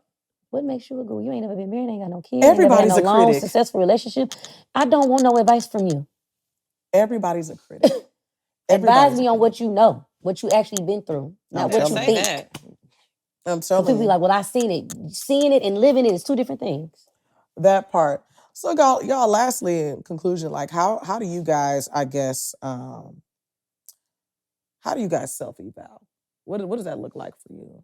What does that look like? For me, I have a prayer journal. So mine is a lot more like I journal all the time. So that way there is no confusion on who I've been, what I wanted, what I thought. And I've been journaling. It started probably around when I was like 10 years old. It was a lady at church. She challenged us to all have our own prayer journals. And it's just kept evolving, which is why I love a good journal. I always write in them. Yeah. But reading them back, even last year, I realized what the Lord was bringing me through. I realized kind of some of the things I was asking for that I don't need to ask for again. So, some of the things I was like, Lord, you're not answering, but he was definitely answering. So it's for me because I used to take in everybody's feedback, and not to say that's not a bad thing, but I think it's gotten to a point to me where I don't need nobody's feedback but God's, and I don't want to hear anybody else's feedback right now. Yes. I've already gotten that. I've done that part, and just reading that prayer journal back, it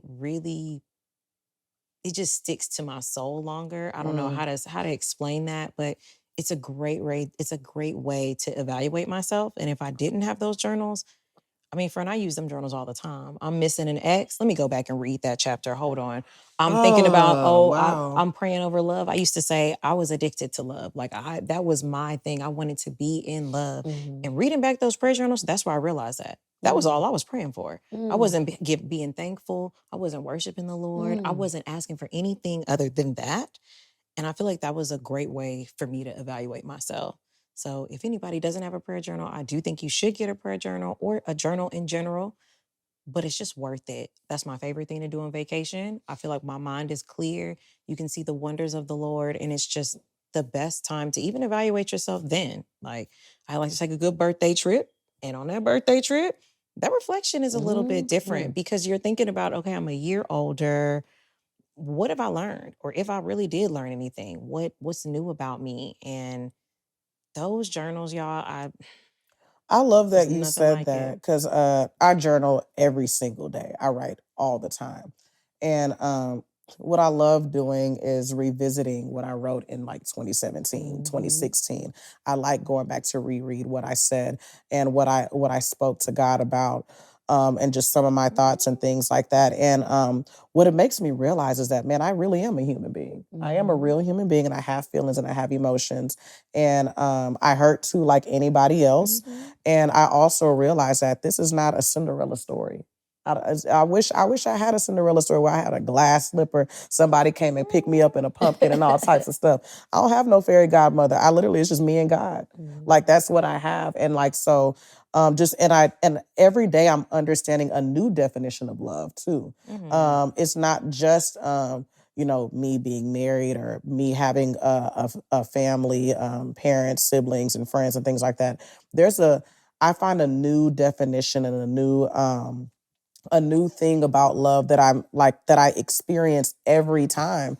And I'm like, wow, like I have had so many seasons in my life since I was a teenager that I'm like, I really didn't know what I was talking about. And I didn't realize that until years later. I thought like that time when I'm writing that thing when I was 18 or 19 years old, that I knew what I was talking about. And I felt like I had so much wisdom because I knew everything when I was a teenager as far as I'm concerned. I was the smartest in the world to me. But like, as I'm now like in my 30s, I'm like, wow, I am so grateful that that I'm able to reflect and I'm able to revisit those moments. And I think it's important for me now in 30 something, like revisiting those things because it's every day it's helping my character.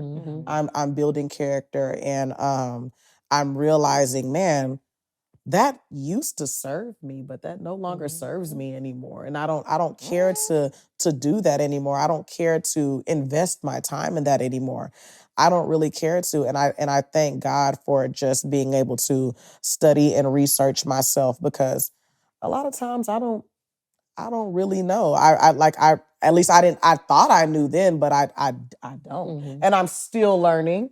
Every day is a new journey. And so and what I'm realizing too is when I'm reading those journals from years ago and now is that I'm like, I know how to better communicate, not even just to people, but to God, what like specifically those things that I'm like, okay, that's the gap. So now how do we fill it? Right.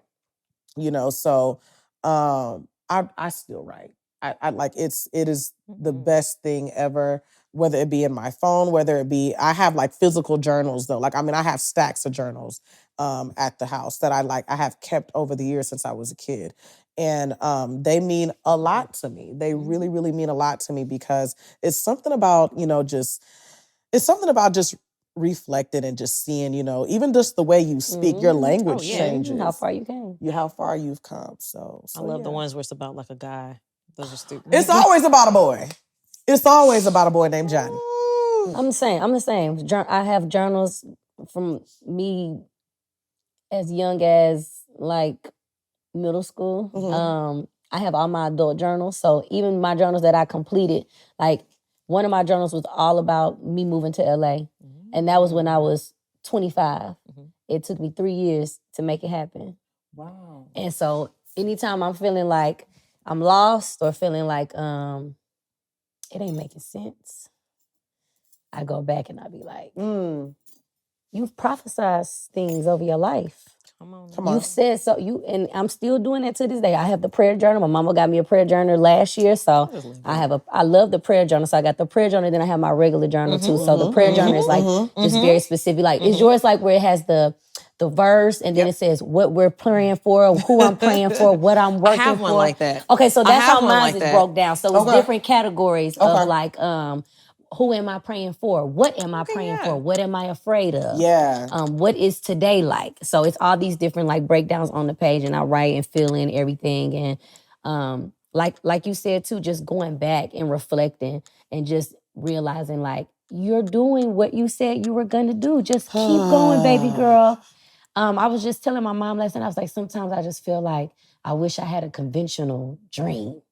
Like I wish it was just something that was just step by step. A lot of us, it's no step by step. We're literally just winging it. We don't, nobody's giving us a blueprint. Nobody, I don't come from a super, like the Rockefellers type family that's like, well, this what you need to do to you. It's already inherited to you. Like I'm pulling myself. Yes, I'm building from the ground up. So those journals, please y'all get some journals for real. It really, really does help.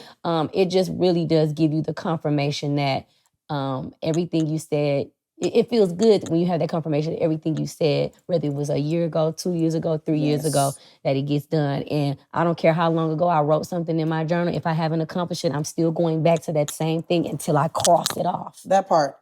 I never stop, even if I'm past that page. Okay, let me go back. Have I crossed that off? All right, I'm good. So true. Like, I feel like it just allows me to even love on myself some more. And it allows me to also forgive myself, to give myself grace and mercy as well. I think just the world would be a better place if we just stop assuming and just go study and research us.